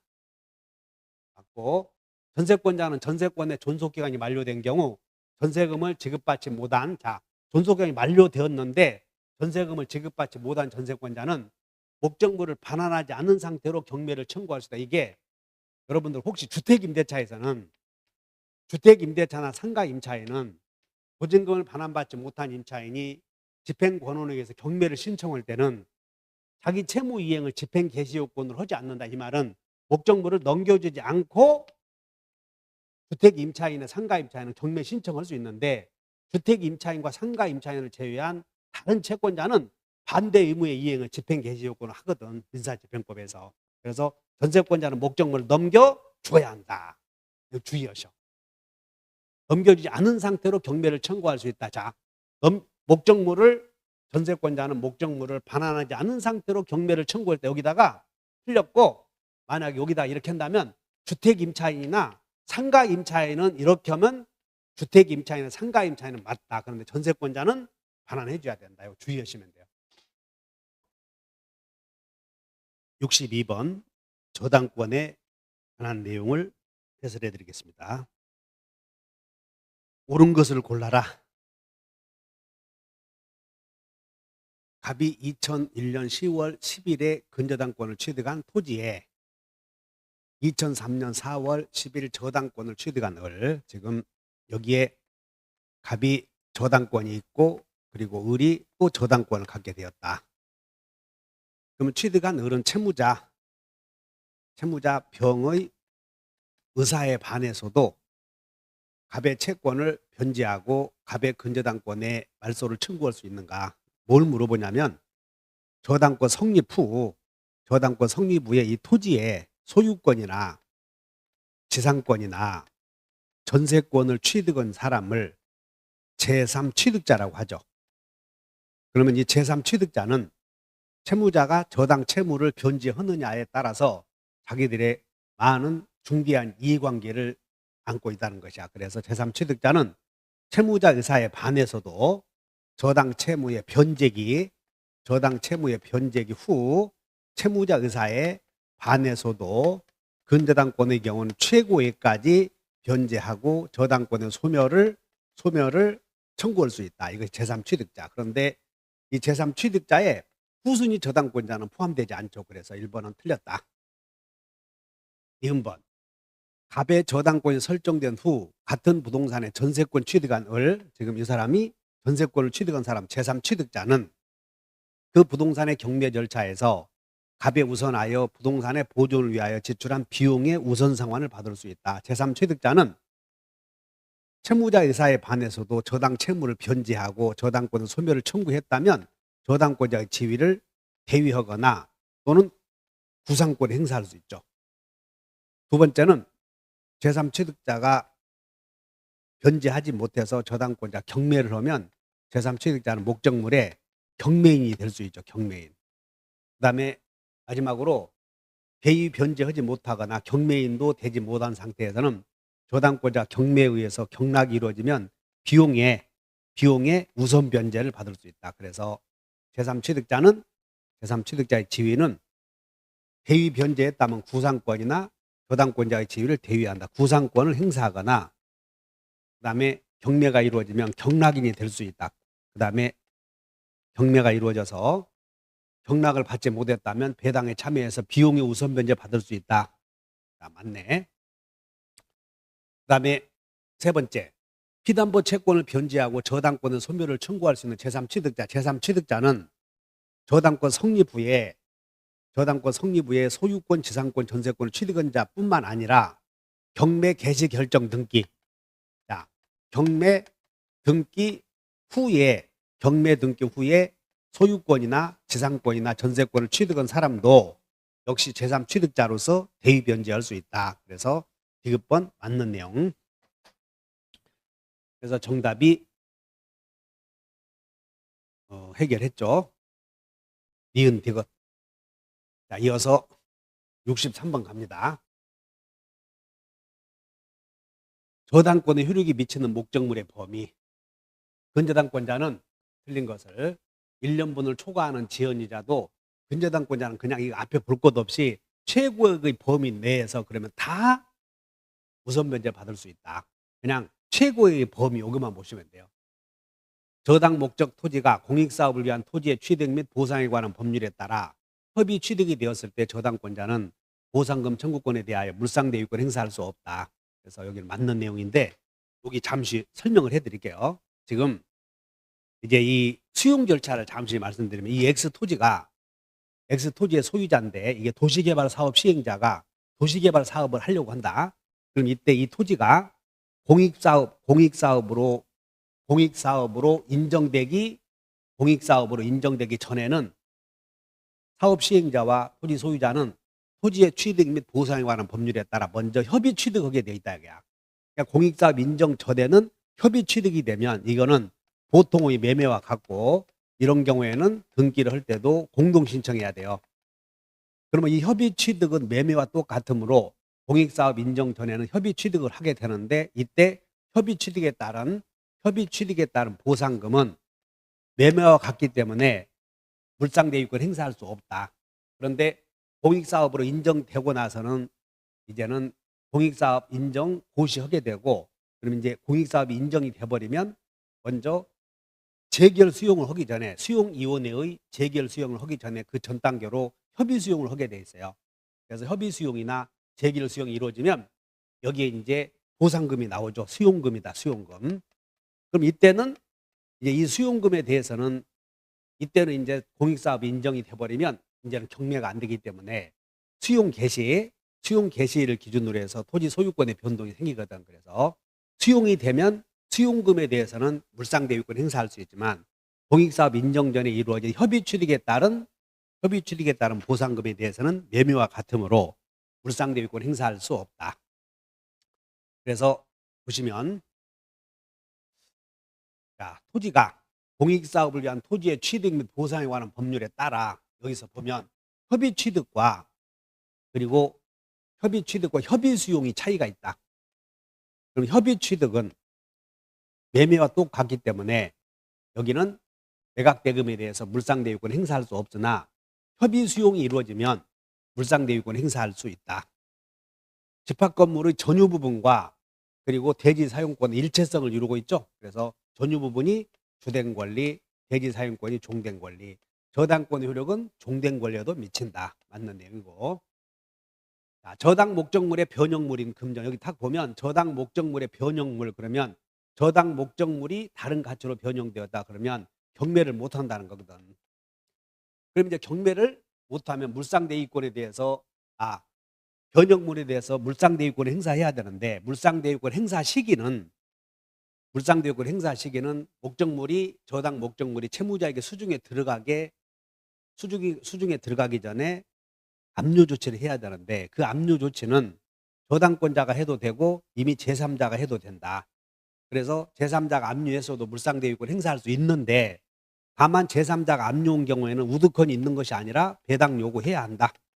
그래서 배당 요구해서 물상대위권 행사해서 우선 변제 받을 수도 있다. 근데 행사할 수 없다. 틀렸고 저당 부동산에 대한 압류 전에 경매 등기 전에 저당권 설정자의 저당 부동산에 대한 차임채권 이게 과실 압류 전에 과실에는 저당권 효력이 미치지 않는다. 맞네요. 압류 후에는 미친다. 그래서 63번 해결했고 자, 이어서 64번 아까 제가 수용 해줬고 그 다음에 64번 유치권 결령관계가 인정되는 경우 사례를 물어보면 여러분들 결령관계가 인정되는 경우는 사례를 물어보면 크게 두 가지밖에 없다. 두 가지. 하나는 목적물에 들어간 비용 그리고 목적물로부터 생긴 손해 동물로부터 입은 피해 그 이외에는 없다 하시면 돼요. 그래서 매매대금 채권의 미지급을 이유로 매매대금은 비용이 아니죠. 유치권 안 되고 그 다음에 창호공사를 했대요. 그럼 창호공사 했으면 이건 비용 아니야. 그래서 여러 세대의 주택을 창호공사를 했는데 그중 하나의 세대만을 유치하고 있죠. 그래도 유치권의 불가분성에 의해서 전부에 대해서 유치권을 주장할 수 있죠. 여기는 창호공사 그래서 공사 비용이야. 공사 비용이니까 유치권이 성립이 되죠. 채무자에게 금전을 대여한 채권자가 금전 대여했으니까 이것은 비용이 아니죠. 유치권이 안 되지. 그래서 일단 결령관계가 인정되는 경우 사례 나오면 목적물에 들어간 비용, 목적물로부터 입은 손해 이것만 찾으면 돼요. 그래서 사례 나오면 비용과 손해만 유치권이다. 정답이 니은번. 동시행관계에 있는 경우 먼저 동시행관계에 있는 경우 사례를 한번 보시면 우리는 동시행관계에 있는 경우를 여러분들이 정리할 때 돈을 갖고 먼저 따지면 돼. 대금. 매수인이 대금 지급할 때 매도인이 해야 할 일. 매도인은 목적물도 넘겨주고 등기에 필요한 서류도 넘겨주고 목적물에 존재하는 모든 저당권 등을 정리해야 되죠. 가등기 담보법에서 청산금. 그럼 가등기 담보권에서 청산금 지급할 때는 본등기에 필요한 서류를 교부해야지. 전세금. 전세권 설정자가 전세금 반환할 때 전세권자는 말소 등기에 필요한 서류와 그다음에 목적물 인도해야 되고 보증금이 이제 문제야. 자, 임대인이 보증금 반환할 때 임차인은 목적물을 사용 수익할 수 있게 해줘야 된다. 그래서 목적물을 넘겨주면서 등기가 되어 있었다면 말소 등기에 필요한 서류를 교부해야 되는데 다만 주택임대차나 상가임대차에서 임대인이 보증금을 반환해주지 않아서 임차인이 임차권 등기 명령에 의해서 촉탁에 의해서 등기가 이루어지면 그것은 그 보증금은 이미 이제 빚으로 변한 것이야. 빚. 그러니까 빚과 등기 말소 이런 건 동시행이 아니지. 그래서 임차권 등기 명령에 의한 등기는 동시행이 아니고 그다음에 권리금이나 차용 권리금은 무슨 권리금은 나중에 무슨 쌍무기하게 생긴 채무도 아니니까 동생 관계도 아니고 차용금, 빚 아니야, 빚. 빚은 먼저 갚아야지. 그래서 변제와 담보 등기 말소 의무는 동생이 아니다. 이렇게 하시면 돼요. 돈이 빚으로 변했다. 그럼 빚을 먼저 갚아야 돼. 그래서 변제와 저당권 등기 말소 동생이 아니다. 이렇게 생각하시고 문제를 풀어봅시다. 자, 토지거래 허가에서는 토지거래 허가구역 내에서 허가 없이 한 매매는 무효 아니야. 그래서 토지거래 허가구역 내에서는 오로지 협력 의무만 있죠. 그래서 협력 의무와 무슨 뭐 중도금 지급 의무, 무효니까 대금 지급 의무가 없지. 자, 임차권 등기 명령 나왔네. 그러면 동생이 아니고, 그다음에 임대차가 종료돼서 지상물 매매 계약이 이루어졌으면 잘 봐요. 지상물 매수 청구를 했을 때 지상물 매매 대금 나왔네. 그럼 지상물 매매 대금과 목적물에 대한 소유권 이전 의무는 동시행이다. 그러니까는 여기는 매매야, 매매. 그래서 매매 대금과 소유권 넘겨줄 의무는 동시행이다. 그래서 디귿번. 자, 이어서 63번 제3자를 위한 계약. 이 제3자를 위한 계약은 먼저 이 사례를 보시면 갑이 을과 매매 계약을 체결하면서 매매 대금 1억을 네가 병의해 주어라라고 약속을 할 거 아니야. 이 약정을 매매 계약을 체결하면서 그 약정을 소위 제3자 약관이라고 하고, 제3자 약관이 들어가 있는 매매를 제3자를 위한 계약이라고 한다. 근데 매도인이 매수인으로 하여금 매매 대금을 자기에게 지급하지 않고 제3자에게 지급하도록 하는 갑과 병 사이에 어떤 이유가 있을 텐데 그 이유를 대가관계라고 한다. 그리고 이 사람을, 그리고 갑과 을 사이에 이 매수인이 제3자에게 돈을 지급하는 이유는 매도인으로부터 토지를 취득해서 보상을 받기 때문에 갑과 을 사이의 매매 관계를 보상 관계라고 하고, 병과 을 사이의 법률 관계를 수익 관계라고 한다. 그러면 여기서는 그냥 낙약자가 수익자에게 돈을 매매계약 약속대로 돈을 지급할 것인가 말 것인가는 갑을 간에 오로지 매매계약의 유효 무효에서 결정되는 거지, 갑과 병 사이의 법률 관계가 여기를 좌우할 수는 없다. 그러므로 이 갑을 간의 매매, 여러분들 당사자, 목적, 의사표시에서 효력 요건을 갖췄느냐는 오로지 갑과 을만 기준으로 하는 거고, 병은 아무런 매매의 유효 무효에 영향을 줄 수 없다. 그러므로 갑을 간의 매매가 유효이면 돈을 지급하면 되고, 갑을 간의 매매가 어떤 사정에 의해서 애초부터 무효이거나 무효 취소로 해제되면 법률 관계 없어졌잖아요. 그러면 을이 병에게, 병이 아무리 선이더라도 대금 지급할 의무가 없다. 그 다음에 제3자는 수익의 의사표시를 할 수 있는 형성권이 있고 대금 받겠다. 수익의 의사표시를 하기 전에는. 그 다음에 수익의 의사표시 한 후에는 대금 주시오라는 급부 청구권이 있고, 그 다음에 급부 청구권을 약속을 안 지켜서 요약자나 낙약자 계약을 해지하면 손해배상만 청구할 수 있지. 그러므로 제3자는 낙약자에게 형청손만 있다. 자, 문제 봅시다. 그래서 이걸 기준으로 해서 보시면 제3자를 위한 계약, 그러니까 요약자와 수익자가 갑과 병이야. 요수 관계는 어떤 영향도 주지 않는다. 그러므로 낙약자는 수익자에게 거절할 수 없다. 맞네. 지금 조금 전에 갑이 을과 매매 계약을 하면서 매매 대금을 병에게 지급하라. 이때 갑과 병과의 관계를 요약자와 수익자의 관계라고 하거든. 요약자, 낙약자, 수익자. 그러면 이 갑병 간의 관계는 갑을 간의 매매에 어떤 영향도 줄 수 없지, 이렇게. 그러므로 여기가 무효라 하더라도 병을은 요약자가 대금을 지급하면 토지를 넘겨주면 대금 지급해야지. 그렇기 때문에 여기는 을이 병에게 돈을 줄 것인가 말 것인가에 영향을 주지 않는다. 그러므로 무효인 경우에도 여기가 무효라고 하더라도 여기가 유효라면 대금 지급을 해야지. 거절할 수 없다. 채무자와 인수인 사이에 체결되는 병존적 채무인수는 그냥 병존적 채무인수는 제3자를 위한 계약이다. 자, 을이 갑에게 1억을 줄 채무자, 갑이 채권자. 그런데 을과 병이 을의 채무를, 갑의 을에 대한 채무를 인수하기로 하는 계약을 이행인수라고 그래요. 또는 계약인수. 그러면 이 갑은 아직 채무인수는 두 사람 사이에서만 효력이 있는 것이고 채권자에게는 아직 효력이 없어요. 그래서 이행인수나 채무인수는 제3자를 위한 계약이 아니다. 그런데 병이 을에게 갑이 채무자가 갑에게 돈을 갚을 수 있으면 갚아도 되고 자기도 여건이 되면 갚겠다. 그래서 을과 병 사이에 채무인수를 하면서 갑의 허락을 받아요.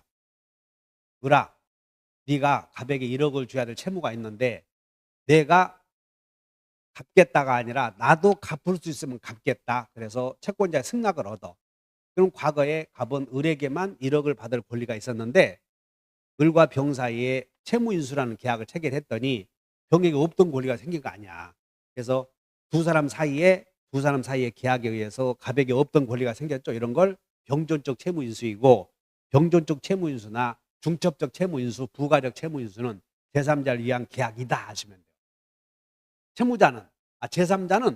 제3자는 계약에 어떤 영향도 줄 수 없죠. 틀렸고 그다음에 채무자는 상당한 기간을 정하여 낙약자 또는 채무자는 상당한 기간을 정하여 수익자에게 돈 받을 것인가 말 것인가에 확답을 하도록 최고할 수 있고 그리고 낙약자가 아무런 확답을 여기 받지 못하면 발신주의 그러면 수익의 의사표시를 받는 것이 아니라 거절한 것으로 본다. 그래서 형성권자에 대한 최고 형성권자에 대한 최고가 있어요. 형성권은 10년이기 때문에 형성권자에게 최고를 했으면 최고를 받은 형성권자가 침묵을 지켜. 그럼 그 침묵의 의미는 현상 변경이 아니라 현상 유지의 효력이 생긴다. 그러므로 수익자가 이렇게 갑을 간에 매매 계약을 통해서 매매 대금을 이렇게 주기로 했는데 수익의 의사표시를 할 수 있는 자격이 형성권이 있고 형성권은 정함이 없으면 10년이거든. 그런 거는 매수인이 돈 받아간다는 얘기 할래 안 할래라고 답 좀 다오 최고했더니 이 친구가 침묵을 지켰다면 침묵은 현상 유지이므로 현재 병과 을 사이에는 수익의 의사표시 하기 전에는 법률경향이 존재하지 않거든. 그러므로 수익의 의사표시를 거절한 것으로 본다 해야지 수익의 의사표시를 받겠다는 의미로 본다. 틀렸고. 자, 일방에게 형성권이 있으면 형성권자와 법률관계를 맺을 자는 최고권이 주어진다. 그러면 최고를 받은 형성권자의 확답에 대하여 도달주의냐 발신주의냐를 묻는데 어쨌든 형성권자가 확답을 발하지 않거나 형성권자로부터 아무런 확답을 받지 못하거나 둘 중에 하나인데 그럼 침묵을 지키면 현상 변경이 아니고 현상 유지다. 그럼 여기에 지금 아직 법률관계 존재하지 않지. 수익의 의사표시 하기 전에는. 그러므로 최고했더니 아무런 확답을 받지 못하면 수익자가 수익의 의사표시를 거절한 것으로 본다. 그래서 틀렸고 제3자의 권리는 제3자가 채무자에 대하여 수익의 의사표시를 하면 이렇게 수익의 의사표시를 하면 성립시가 아니고 여러분들 형성권은 언제 효력이 생기냐면 형성권 의사표시 할 때 효력이 생기지 않습니까? 그럼 의사표시 할 때부터 효력이 생기기 때문에 소가 아니라 의사표시 한 때부터 효력이 생긴다. 그래서 비소급적이죠. 다만 취소권 같은 형성권은 소급해서 무효가 된다는 법률의 규정이 있기 때문에 예외적으로 인정이 된다. 그런데 여기는 형성권 행사했을 때부터 효력이 생긴다. 그래서 비소다. 비소. 자, 67번 갑니다. 그 다음에 합의해제. 합의해제는 상대방 있는 단독행위지만 합의해제는 계약이죠. 그래서 합의해제의 효력은 법정해제에 의해서 채무불이행으로 인하여 생기는 법정해제와는 효력이 다르다. 그리고 합의해제의 효력은 당사자 사이에서는 법정해제와 다르다. 다만 따라서 제3자와의 관계에서는 해제와 같이 소급표가 인정된다. 자, 합의대로 정해진다. 그럼 합의해제는 계약이다. 묵시적 있다.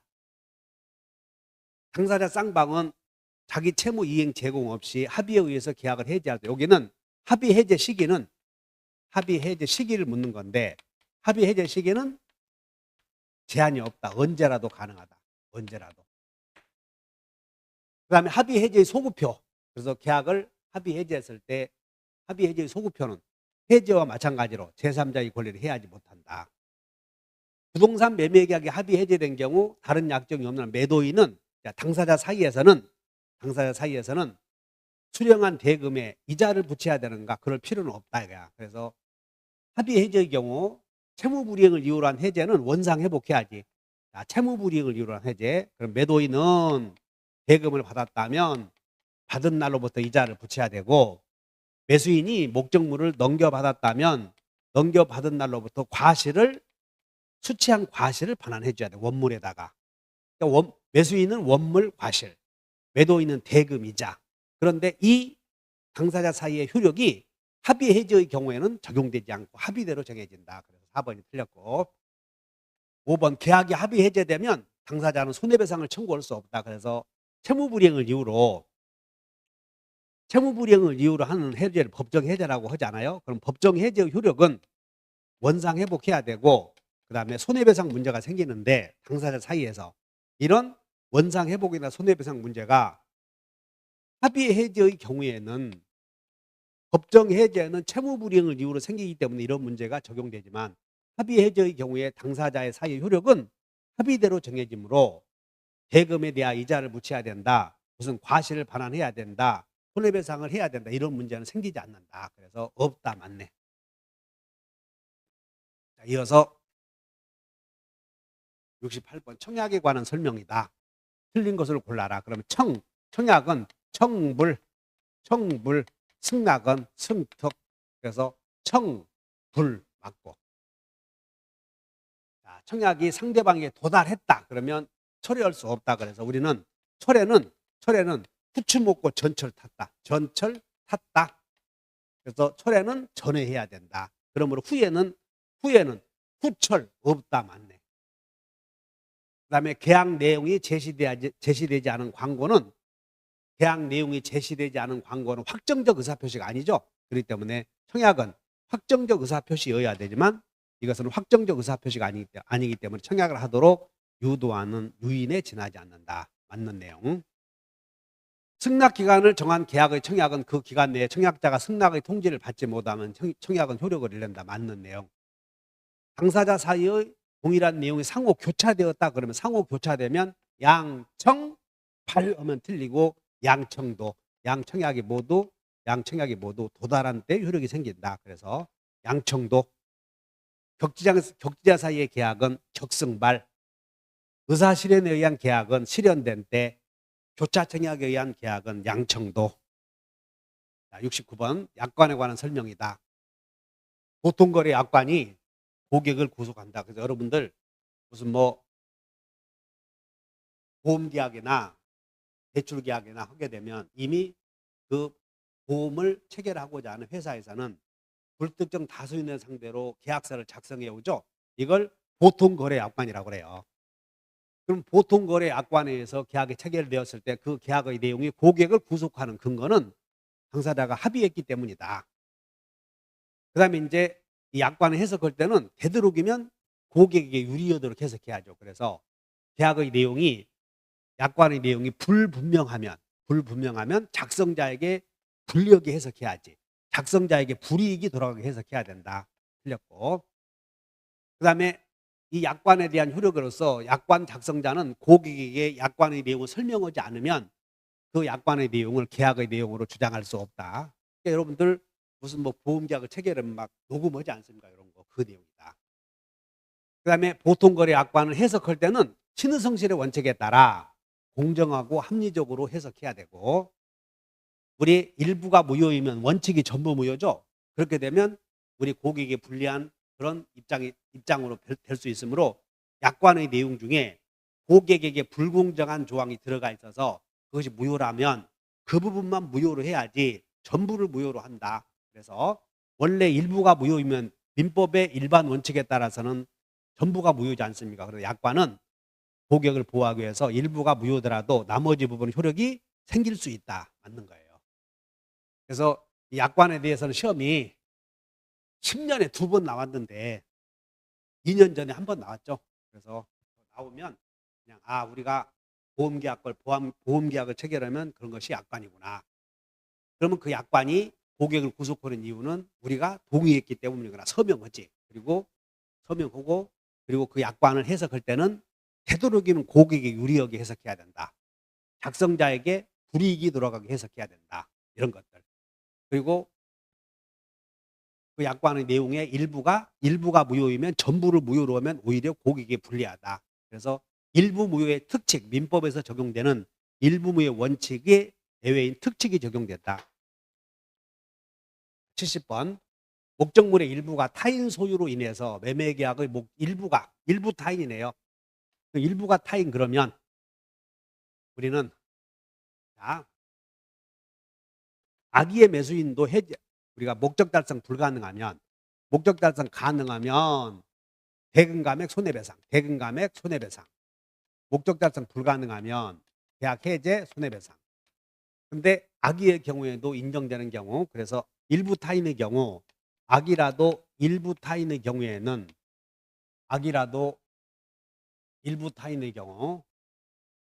대금감액을 청구할 수 있고 그 다음에 저당권 행사 악의의 매수인도 저당권 행사로 소유권 상실한 매수인은 손해배상할 수 있고 해지할 수 있고 그 다음에 권리의 전부가 타인에게 속한 경우 목적 달성 불가능하면 악이라도 해지할 수 있다. 어쨌든 악이라도 일대에게 저 손해를 전해라 하면 돼. 그러면 자 일부 타인 나왔으므로 악이 해제. 그러니까 여기는 해지할 수 있는 사람은 저당권 실행과 전부 타인 두 사람밖에 해제 못해요.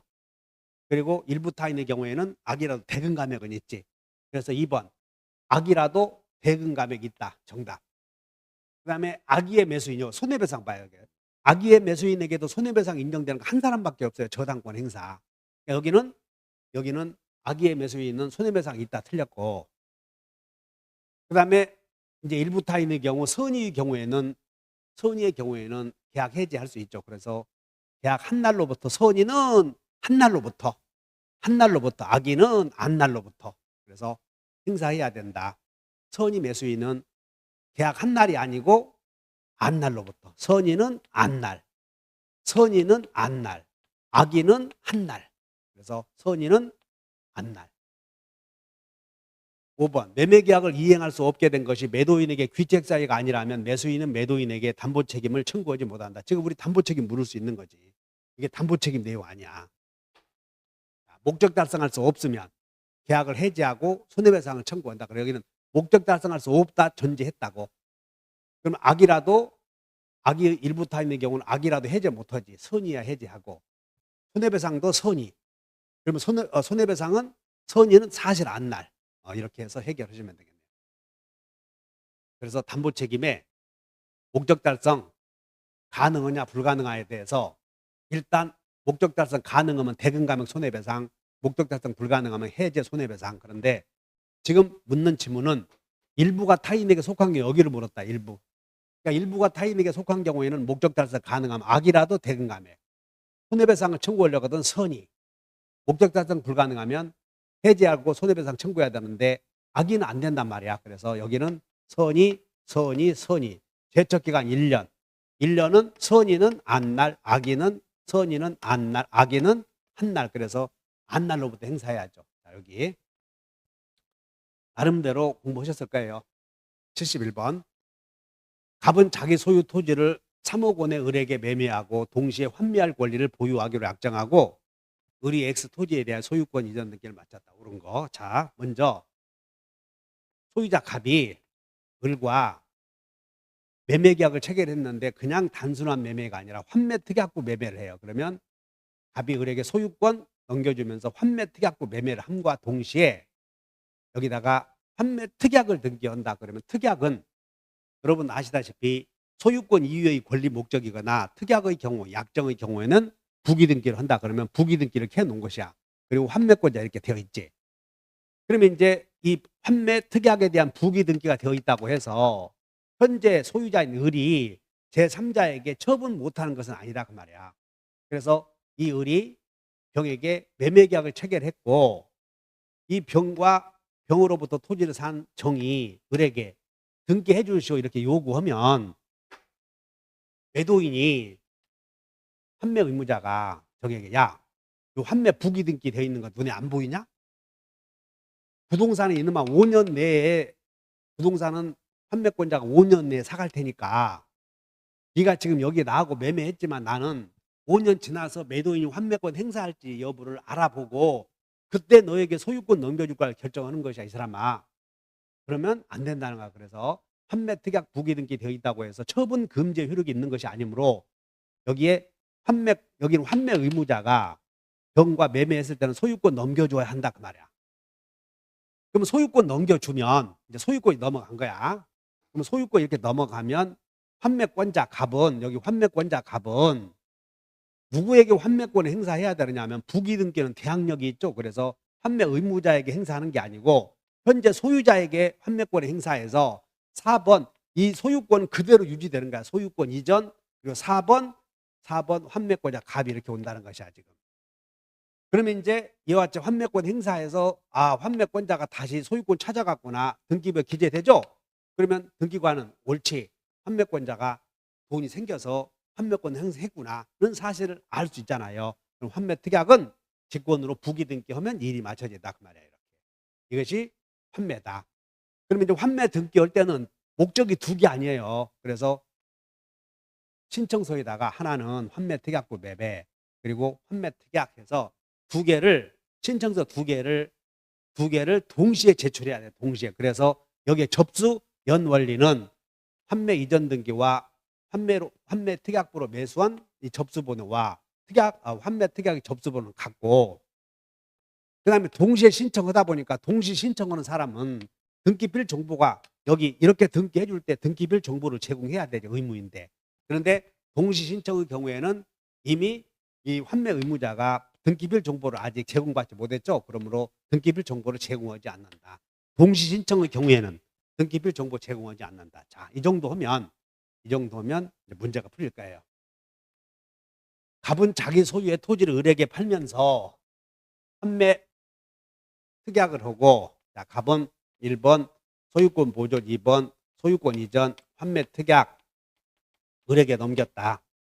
그리고 이렇게 부기 등기를 해야 돼요. 환매 특약 그리고 환매권자 이렇게 쓰고 여기다 필수적 기재사항으로 대금과 환매 비용과 대금을 이렇게 필수적 기재사항이다. 그러면 환매 특약 등기되어 있다 하더라도 처분 금지 효력이 있는 것은 아니다. 자, 1번 갑이 나중에 적법하게 환매권 행사한 경우 갑은 환매권 행사 이전 등기 3번 이렇게 이전 등기 해와야죠. 그래서 이전 등기를 하지 않아도 이전 등기 하지 않으면 여기에 제3자 있을 수 있죠. 그럼 그런 사람들에게 대항하지 못한다. 그래서 이전 등기 해오면 이 환매권자와 이해금을 맺은 제3자 명의 등기 있죠. 이것은 다 공동 신청해서 말소한다. 그래서 틀렸고, 환매 등기 후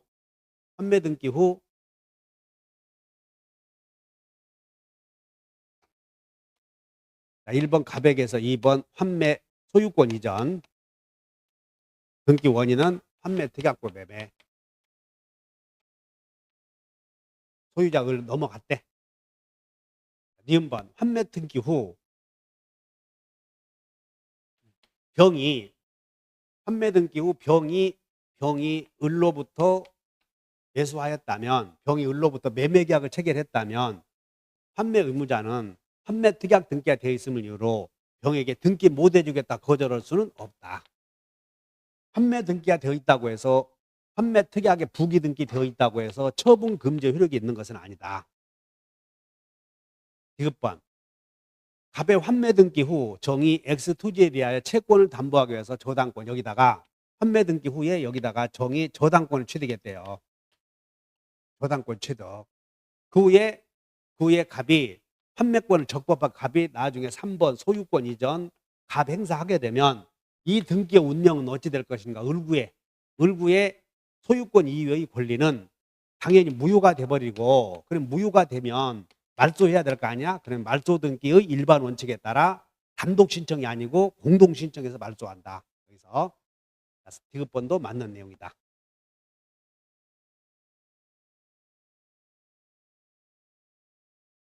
자, 여기서 환매 특약 등기 되어 있다. 그런데 여기에 3번 가압류. 을에 이 소유자, 지금 현재 소유자 을의 토지를 경매하려고 가압류권자가 왔어. 그러면 나중에 여기 환매권자가 있었겠지. 환매권자 부기 등기돼서 갑이 환매권 4번 소유권 이전 그리고 환매권 행사에서 이렇게 등기하지 않는 한 이 3번 등기는 여전히 유효하다는 거예요. 그래서 환매권 행사하면 이것은 무효가 되고, 그럼 무효가 되면 소유권 이외의 권리는 무효가 되면 이제 말소해야 되죠. 근데 말소는 공동 말소다. 그러니까 등기하지 않으면 여전히 유효하다, 그런 뜻이야. 환매는 한 문제가 꼭 나오니까 주의하시고, 공인중개사 시험의 특징상 공인중개사는 부동산 거래와 관계 있잖아요. 그래서 꼭 등기와 관련된 내용이 나오면 반드시 시험이 나오는 거예요. 환매 다시 설명하면, 갑이 을과 환매 특약부로 매매계약을 체결하고 매수인이 환매 특약부로 매매했다는 걸 등기한 다음에 갑의 환매권을 보류하기 위해서 부기 등기를 한다. 그럼 환매 특약, 그리고 환매권자 갑이다. 그러면 환매권 등기되어 있다고 해서 을과 정 사이에 매매계약이 이루어지고 매수인이 매도인아 빨리 소유권 넘겨달라, 등기해달라고 하면 이 매도인은 환매특약 등기가 되어 있음을 이유로 거절할 수는 없다. 그 다음에 나중에, 지금 현재 이제 나중에 환매권자는 환매권을 누구에게 행사하냐면 현재 소유자 정에게 행사하는 것이야. 그래서 4번 이렇게 소유권이 넘어가. 그런데 환매권자가 환매권 행사하지 않는다면 제3자 명의의 등기는 다 여전히 유효가 되는데, 소유권은 등기하는 방법이 소유권은 이전 등기하기 때문에 이 갑은 그때 그 사람이 아니라 현재 소유자를 상대로 환매권 행사하면 지금 소유권 등기 방법은 4번이, 환매권자가 4번이 이렇게 넘어간다는 거야, 이렇게. 그런데 여기에 가압류 등기가 되어 있다면 또는 을구에 저당권 등기가 되어 있다면 소유권 이외의 권리는 환매권 행사하게 되면 무효가 된다 이 말이야. 가압류 등기가 되어 있다면 여기에 3번 4번 뭐 가압류 등기, 환매권을 잡기 위해서 여기다 가압류 등기 되어 있다고 봐. 그럼 3번 가압류 등기가 되어 있을 때 환매권자가 환매권 행사에서 소유권 등기를 해오지 않는 한 이 가압류 등기는 여전히 유효하다고요. 그냥 대항하지 못할 뿐이다. 그러면 이제 나중에 환매권 행사하게 되면 소유권 이외의 권리는 다 무효가 되고 그건 공동신청 말소한다. 그래서 그렇게 이해하시면 돼요. 그런 내용들을 쭉 설명했으니까 보시고, 그 다음에 72번 갑니다. 교환은 낙성계약이고 채권계약이고 쌍무계약이고 유상계약이다. 낙성계약이다. 쌍무유상이다. 그 다음에 교환계약을 체결할 때는 보충금을 주기로 했다면 그 보충금은 매매의 금전에 관한 규정이 준용된다. 교환계약을 체결할 때는 일방이 목적물의 가격에 대해서 다소 약간 목적물의 가격에 대해 다소 높게 고지하는 수가 있죠. 그렇다고 해서 그것이 상대방의 의사결정에 불법적인 간섭을 한 것은 아니다. 그래서 다소 목적물의 가격에 대해서 뻥을 치는 경향이 있으므로 그것은 위법한 기망이 아니다. 틀렸고, 그 다음에 교환은 유상계약이기 때문에 목적물의 하자에 대해 서로에게 담보책임을 져야죠. 그래서 담보책임 부담한다. 맞네요. 낙제 쌍류. 73번 갑니다. 을이 갑으로부터 건물 소유를 목적으로 갑으로부터 을이 요 토지를 임대하였다. 갑의 토지를 임대했다. 그리고 여기다가 토지를 임대해서 임차인 소유의 건물을 축조하였다. 그러면 이제 임대차가 종료되면 지상물 매수를 청구하겠지. 그럼 이 지상물 매수 청구는 강행 규정이고 또 일시사용 임대차는 적용되지 않고 그다음에 채무불이익은 해지된 경우는 적용되지 않죠. 그리고 이 지상물 매수 청구는 형성권이다. 그러면 이 지상물 매수 청구를 행사할 때 이 토지에 대해서 토지에 대해서 임대차 등기를 안 했지만 건물을 신축하고 보존 등기했다면 임대차에 대항력이 생기므로 임대차 종료 후에 토지를 산 병에 대해서도 지상물을 사가시할 수 있다. 틀린 것을 골라라. 지상 건물을 했다. 그러면 여기다 등기했으면 토지에 대해서 대항력 같지. 그러므로 주장할 수 있다. 그 다음에 임차인이 2기 이상으로 채무불이행으로 해지되면 매수 청구 행사할 수 없다. 틀렸고.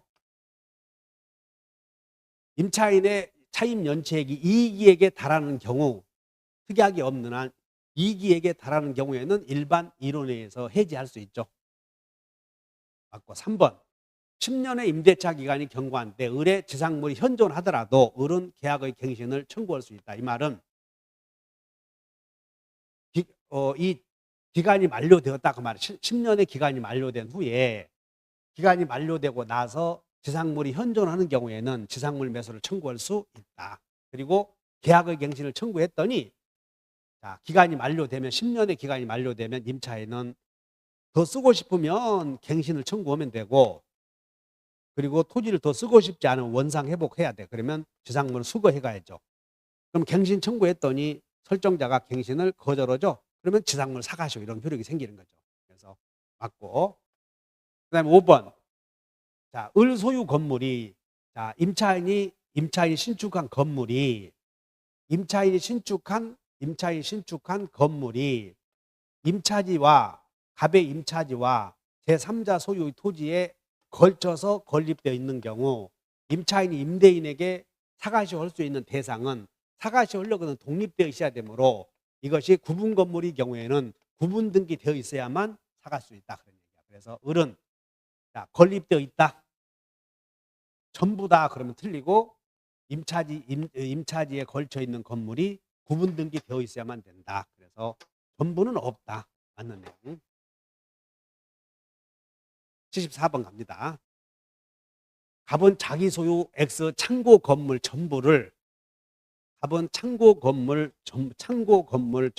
을에게 임대하였고 3년간.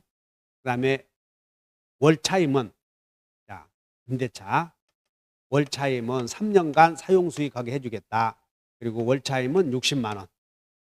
그런데 을은 갑의 동의를 얻어서 병에게 70만 원 받기로 하고 전대해 주었다. 그러면 이제 임대인과 임차인 사이에서는 동의를 얻었으므로 전차인은 임대인에게 차임 지급 의무가 있죠. 그러면 병은 을에게 70만 원, 을은 갑에게 60만 원. 그럼 병은 적은 차임 지급하면 돼요. 그래서 적은 차임 지급하는 게 60이죠. 보자. 1번. 그러면 이제 임대차 있고 전대차에다가 임대차가 종료가 되면 전대차도 소멸하죠. 근데 임대차가 종료되는 방법이 해지 통고 그리고 합의 해지 이렇게 있는데 임대인의 동의를 얻어서 합의 해지 해버렸다면 전차인은 전차권을 소멸하지 않는다. 그래서 합의로 이렇게 나오면 동의해 주었는데 합의로 여기가 종료시킨다면 여기가 소멸해서는 안 된다. 그래서 소멸한다 틀렸고, 다만 해지 통고했을 때는 통지하면 소멸할 것이고 임차인의 차임 연체로 해지되면 통지 없이도 대항할 수 있다.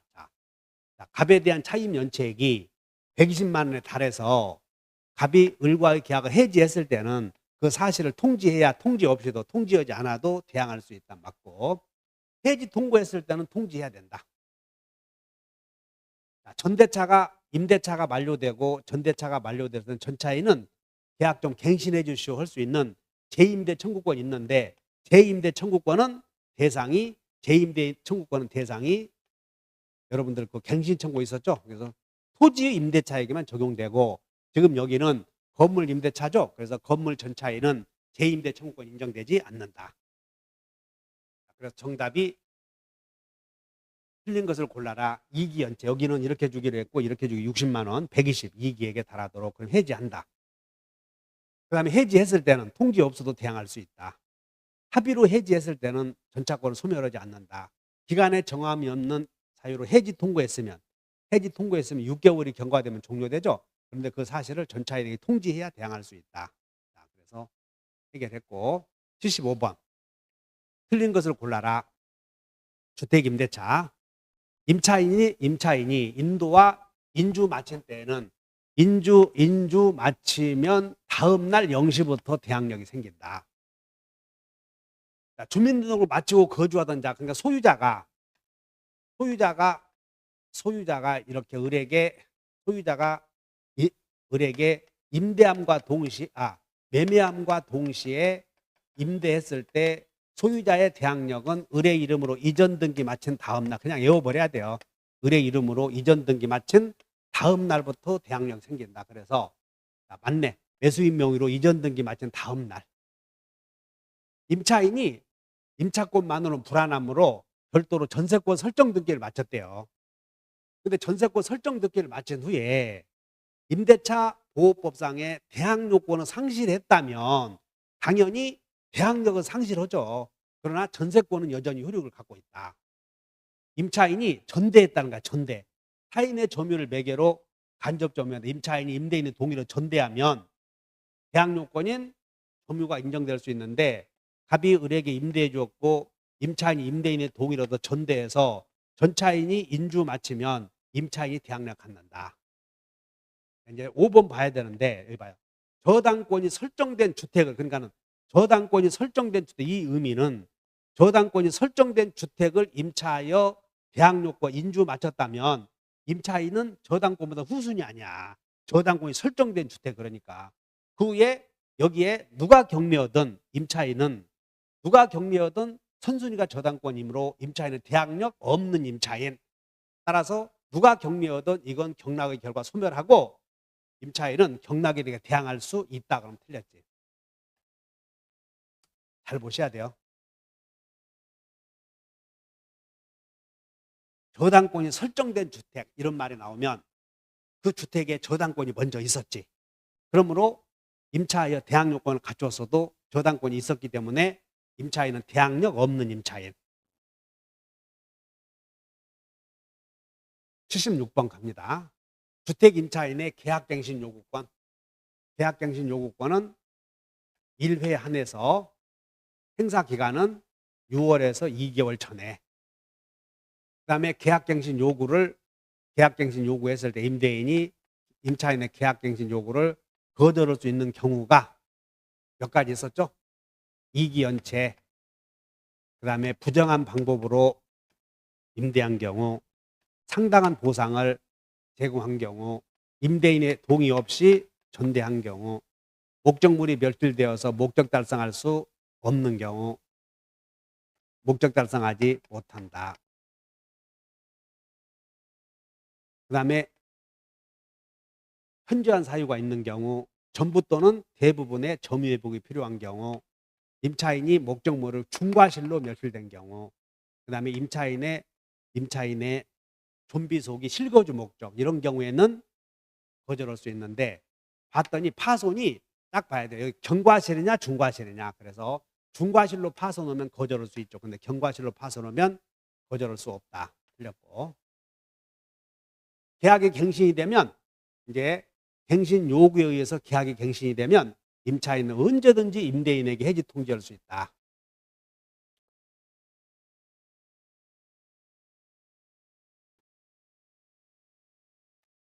여기서 12월 20일이 기간이 만료일이에요.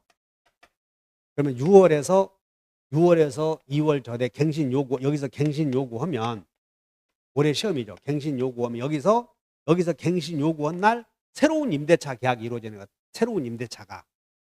그럼 새로운 임대차는 기간이 이제 만료되면, 여기 기간이 만료되면 새로운 임대차가 될 텐데, 갱신 요구에서 새로운 임대차 계약이 성립이 되면 임차인은 언제든지 해지 통고할 수 있지. 그럼 해지 통고한 날로부터 계산점이 3개월이 만료점이 진행이 된다. 그 다음에 77번.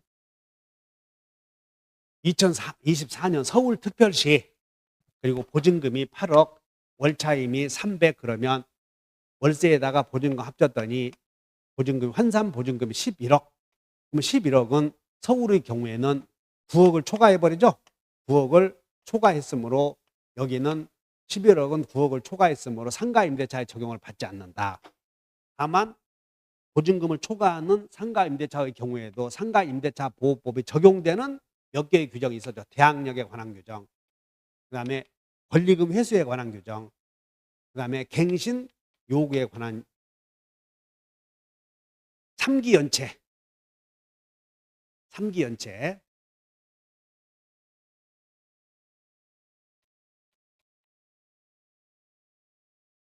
상가 건물, 그리고 갱신 요구권, 그다음에 감염법상 코로나 해지, 감염법상 해지에 관한 규정은 넘어도 적용이 된다. 그런데 이렇게 해서 사업자 등록을 했다. 대항 요건 갖췄대 지금. 첫째, 자, 기간을 정하지 않은 경우에는 여기 11억인 경우에도 갱신 요구권은 적용이 되는데, 이 갱신 요구라고 하는 것은 계약의 기간이 만료전에 6월에서 2월 전에 갱신 요구하는 거 아니야? 그러므로 기간을 정하지 않았으면 갱신이 만료될 일이 없기 때문에 갱신 요구 행사할 수 없다. 이거 아주 함정이니까 주의하셔야 돼요. 맞는다. 확정일자를 받았다. 여기는 대항력에 관한 규정은 인정되지만 우선 변제권은 인정이 안 되지. 그래서 우선 변제 받을 권리가 있다. 그러면 틀렸다. 그 다음에 임대차가 종료된 후에 보증금 반환받지 못한 임차인은 임차권 등기 명령을 신청할 수 있는가? 여기 임차권 등기 명령 신청할 수도 없잖아요. 대항력, 권리금 회수, 3기 연체 시 해지, 그 다음에 계약갱신 요구, 코로나 해지, 이 위에 없지 않습니까? 그러므로 임차권 등기 명령은 적용이 안 된다. 원래 갱신 요구는 행사할 수 있었는데 이게 함정으로 만드는 거야. 근데 기간을 정하지 않았으니까 갱신 요구할 것이 없다. 그래서 옳은 것을 골라라. 우선 변제권 없다. 임차권 등기 명령권 없다. 그러나 갱신 요구할 수는 있는데 원래 있어. 그런데 여기는 기간을 정하지 않았으므로 없다. 그래서 기억번이 정답. 78번 갑니다. 가등기 담보에 관한 설명이 다 틀린 거. 가등기가 담보 가등기인지 청구권 보존을 위한 가등기인지는 등기부의 형식으로는 구별할 수 없고 당사자의 거래 실질과 의사 해석에서 구별한다. 가등기 담보권이 설정되기 위해서는 피담보 채권이 등기되지 않아.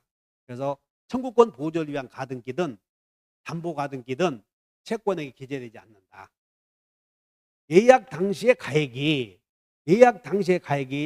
초과해야 돼. 소비대차에서 생겨야 되고, 예약 당시의 가액이 차용액 및 이해부채 이자액을 초과해야 되고 가등기가 되어야 가담법에 적용이 되는데, 예약 당시의 가액이 미달한다 그러면 가담법 자체가 적용이 안 되거든. 청산금 평가액 통지할 필요 없다. 이거 함정이니까 주의하셔야 돼요.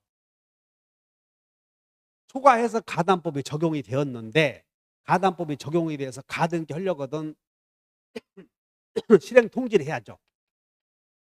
초과한 경우에는 실행 통지를 해야 돼.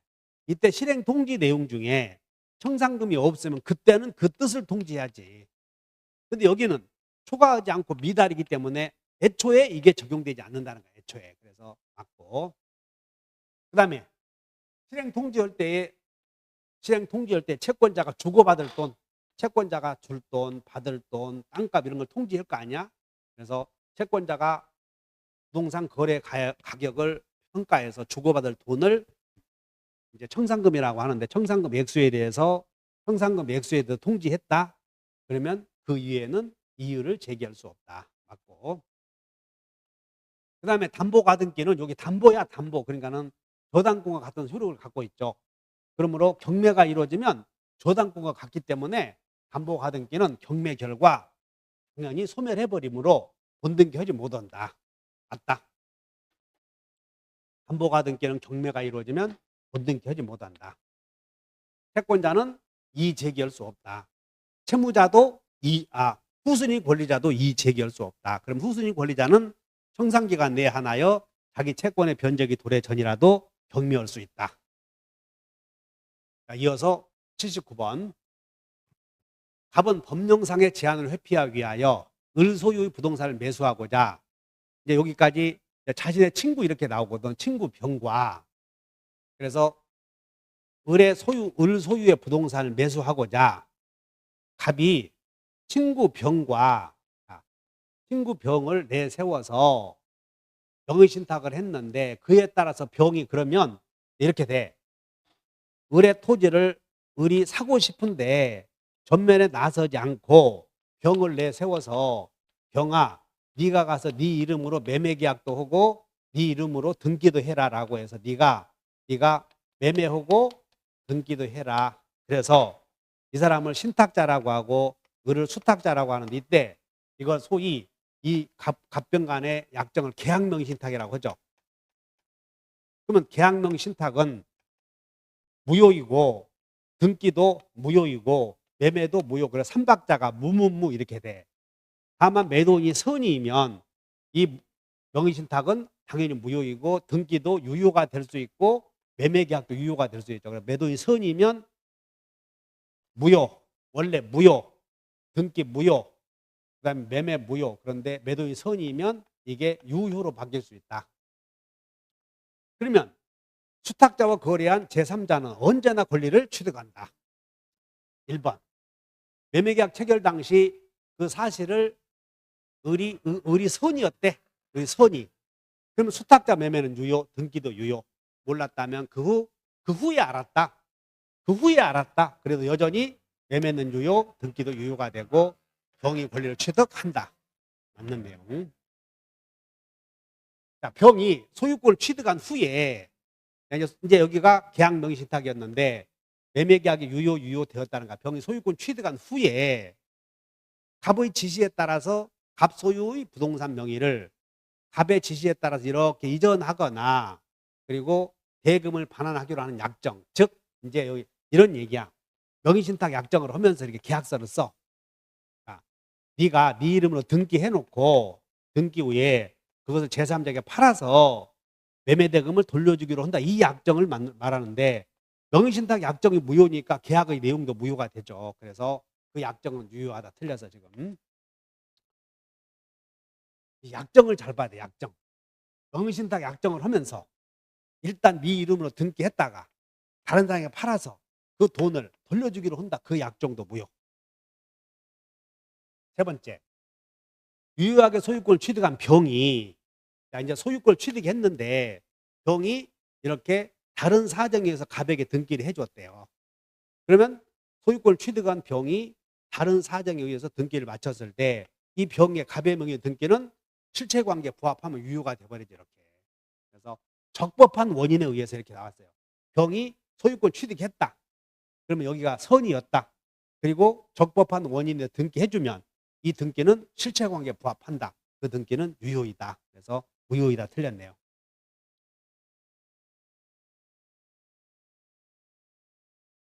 자, 79번은 계약명의신탁에 관해서 설명했다. 따라서 매도인이 선이면 을이 선이면 그 후에 알았다 하더라도 명의수탁자가 적법하게 소유권 취득했죠. 이음번은 명의신탁 약정을 하면서 명의신탁 계약 속에 제3자에게 팔아서 매매대금을 돌려주기로 한다. 그 약정도 무효. 그 다음에 이 수탁자 병이 적법하게 권리 취득하고 나서 새로운 사실에 의해서 신탁자에게 등기를 해주었다면 그 등기는 유효하다. 80번 틀린 것을 골라라. 집합건물법에 관한 설명이 틀린 것을 골라. 구분소유권의 성립 시기를 묻는 거예요. 구분소유권의 성립 시기는 구분행위가 있든가 구분행위 그리고 건물이 완성되면 등기 없어도 구분소유권이 성립이 돼. 그래서 건물이 완성되고 구분행위가 있든 구분행위가 있고 완성되든 나중에 이루어진 시점에 등기 없어도 소유권 취득한다. 그래서 우리 중개사 시험은 등록이 되었냐 안 되었냐 물어보니까 건축물 대장에 등록이 안 되고 등기가 안 되어서도 구분소유권 성립할 수 있다. 맞는 내용. 전유부분이라고 하는 것은 구분해서 소유권의 목적이 될 수 있는 부분을 말한다. 각 공유자는 공용 부분을 필요가 아니라 용도에 따라서 사용할 수 있다. 집합건물 소유권의 특별 승계인이 그 구분 소유권을 다시 제3자에게 이전했을 때 관리규약에 달리 정함이 없는 한 특별 승계인들은 자신의 전 구분 소유자의 공용 부분에 관한 관리비를 지급할 책임이 있다.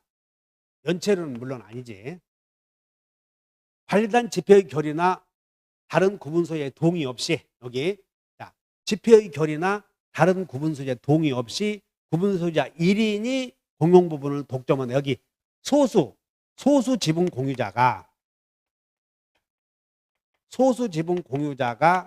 공유물을 독점하고 있으면 다른 소수 지분 공유자는 보존행위로서 내놓으시오는 안 된다. 목적물을 내놓으시오는 안 되고 제거하시오 이렇게만 할 수 있지. 그래서 독점적으로 사용하는 경우 다른 소수 지분 공유자는 인도를 청구할 수 있다. 틀렸네. 그래서 같이 사용하기 위해서는 방해 제거를 하라 해야지 반환 청구는 인정되지 않는다. 여기는 물권적 청구 묻는 거예요. 공유해서 보존행위의 소수 지분 공유자가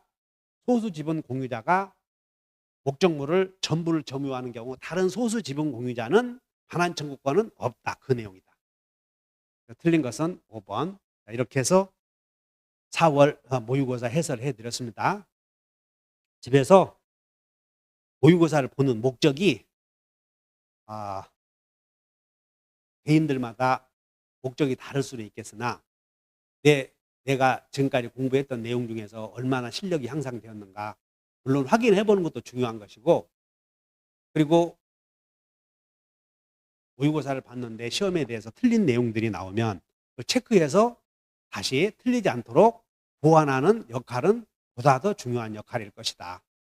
자, 제가 모의고사 해설해 봤더니 이번 내용이 평범하다 또는 극상이다, 대단히 어렵다, 저는 그렇게 생각을 하거든. 모의고사가 봤을 때 극상이다고 하면 그거 몰라야 되는가 그런 건 아니다 이거야. 민법은 다른 과목에서 극상이다 무슨 극하다 해설하시는 분들은 그렇게 얘기를 하시는데, 민법의 입장에서는 아느냐 모르냐 이게 중요한 것이지 난이도가 어떻다 극상이다 나는 그거에 대해서는 별로 의미가 없다고 생각하거든요. 여러분들은 공부를 하시면 다 나올 수 있는 부분이기 때문에 어느 부분이 민법은 딱히 여기서 나온다 찍어서 탁탁 이 부분이 나온다 그럴 수는 없어요. 다만 큰 틀에서 집합건물법은 한 문제 나온다, 주택임대차는 한 문제 나온다 이렇게만 알 수 있는 것이지 주택임대차에서도 대항력을 묻는다 그럴 수는 없다고요. 그래서 민법은 가장 기본적인 개념을 전체를 잘 이렇게 이해하고 숙지하고 있어야 되지 나는 극상은 빼겠다 그런 건 없다. 그래서 다른 건데 민법 강사들 치고 극상이 있다 이렇게 해설하는 사람 없어요. 자, 그래서 모르는 부분들을 잘 정리하시는 그런 기회가 될 수 있었으면 합니다. 자, 감사합니다.